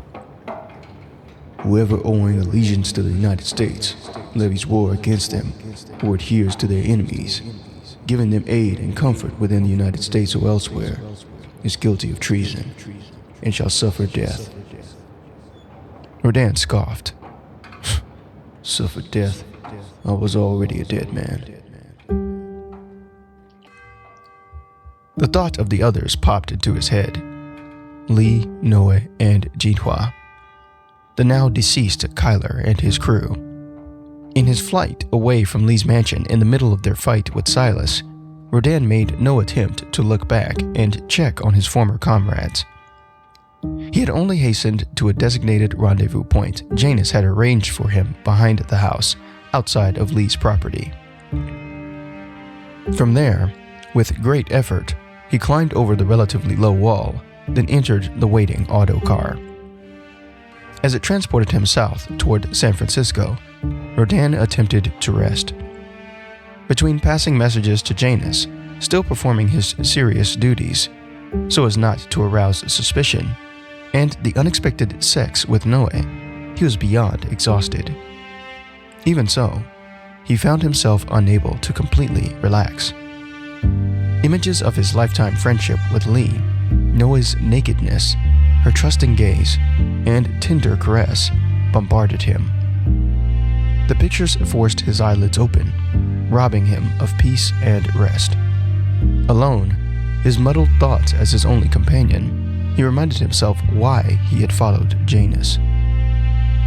I'm saving us all. I'm helping humanity move forward. I'm being of use. The three statements became his slogan. They passed through his brain and even his lips at pious intervals. As the autocar traveled down the road, he had repeated the mantra to himself, until the echo and impact of his actions became silent, leaving only the sense of rightness, as his perhaps delusional filter completely colored his reality. They don't understand. They can't, but they will soon. The elevator door opened, and Janus glided into the room. His eyes and sunken face held a mysterious smile. You're right, Rodan. They will understand. Rodan turned to face him. Even though he admired Janus's audacious vision of the future, he still had not gotten used to having his mind read. Janus walked to the desk and began to concentrate on a peculiar-looking device sitting on top of it. He had told Rodan when he arrived that it was a micro-quantum computer. Rodan had heard of quantum computing, but had never seen one so small before. This model was about the size of a larger-than-average wine box, roughly 9 inches in height, with a 4-inch by 4-inch base. Instead of a single bottle of wine, it housed the intricate components of one of mankind's greatest technical achievements. The top 3 inches of the case were solid black and emitted an odd noise that sounded like the intro bars of a highly synthesized musical track. It was locomotive in its cadence, with steady repetition, and only lacked a bass line and a creative young rapper to turn it into an enjoyable song. From where he stood, Rodan could see the guts of the machine through its glass panels around the four sides of the computer. Suspended from the top of the box's interior were tiny silver rods. The rods were fastened at precise points around a circular copper-toned plate. There were 3 plates in all, with dozens of tiny coils twisted between each plate, like veins, running up and down the entire setup. The whole contraption looked like an upside-down wedding cake hanging from a ceiling in a glass container, sans frosting and a corny cake topper. Janus interacted with the machine via keyboard on his device. After a few adjustments, his business concluded. He set the device down and turned toward Rodan, who continued to marvel at the existence of such alien technology. Janus spoke. This replica of the original Transamerica pyramid was constructed in the image of the old. It experienced its moment of prosperity, and eventually fell into ruin and decay. Now so too has the human experience of old world society run its course. I will help your misguided friends see the error of their perspective and understand that my way is the only and best way forward for all of humanity. Rodan stood in silent contemplation. He studied Janus's face, wondering if this man would play a key role in humanity's survival or push it one step closer to the abyss of destruction. He hoped it was the former. Suddenly, hard features of concentration drew themselves onto Janus's face. His arms loosened at his sides, and his eyes fluttered erratically. If Rodan had not seen him in this state before, he would have thought that he was having a seizure while standing up. But he knew better. He knew he was reaching across the infinite space of the vast digital network that sustained all of their lives. Watching, looking, collecting. After a minute, his body returned to its naturally rigid state. Hints of fatigue from his constantly overworked mind shone through. Rodan took note of it. Even he's human, just like the rest of us. They're coming, Janus said. Of course they are. We knew it was only a matter of time. Rodan's thoughts flashed to Noe. What could he say to her? How could he make her understand? She had always hated Cereus.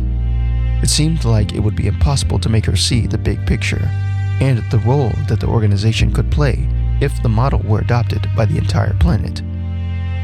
Could she be convinced to join him? Rodan then considered himself and his personal legacy. Visionaries are rarely appreciated or understood during their lifetime. He had continuously reminded himself of this statement over the past several hours. He hoped that someday he too would be counted among the great revolutionaries and thinkers of old, because of his willingness to put the needs of the many above those of the few. Janus made his way over to him, then placed a brotherly hand on his arm. What you are doing, most will never know the sacrifice. This is typically the nature of things. Difficult actions are often done in silence, with little awareness from history or those less capable and willing.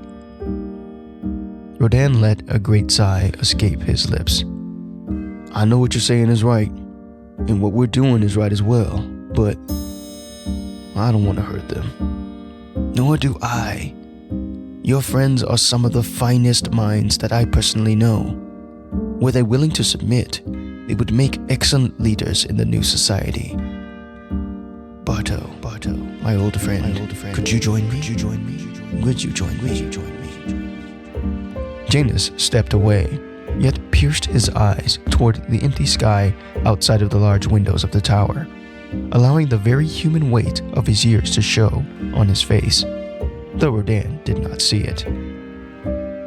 Yet you know how stubborn we humans can be when it comes to change.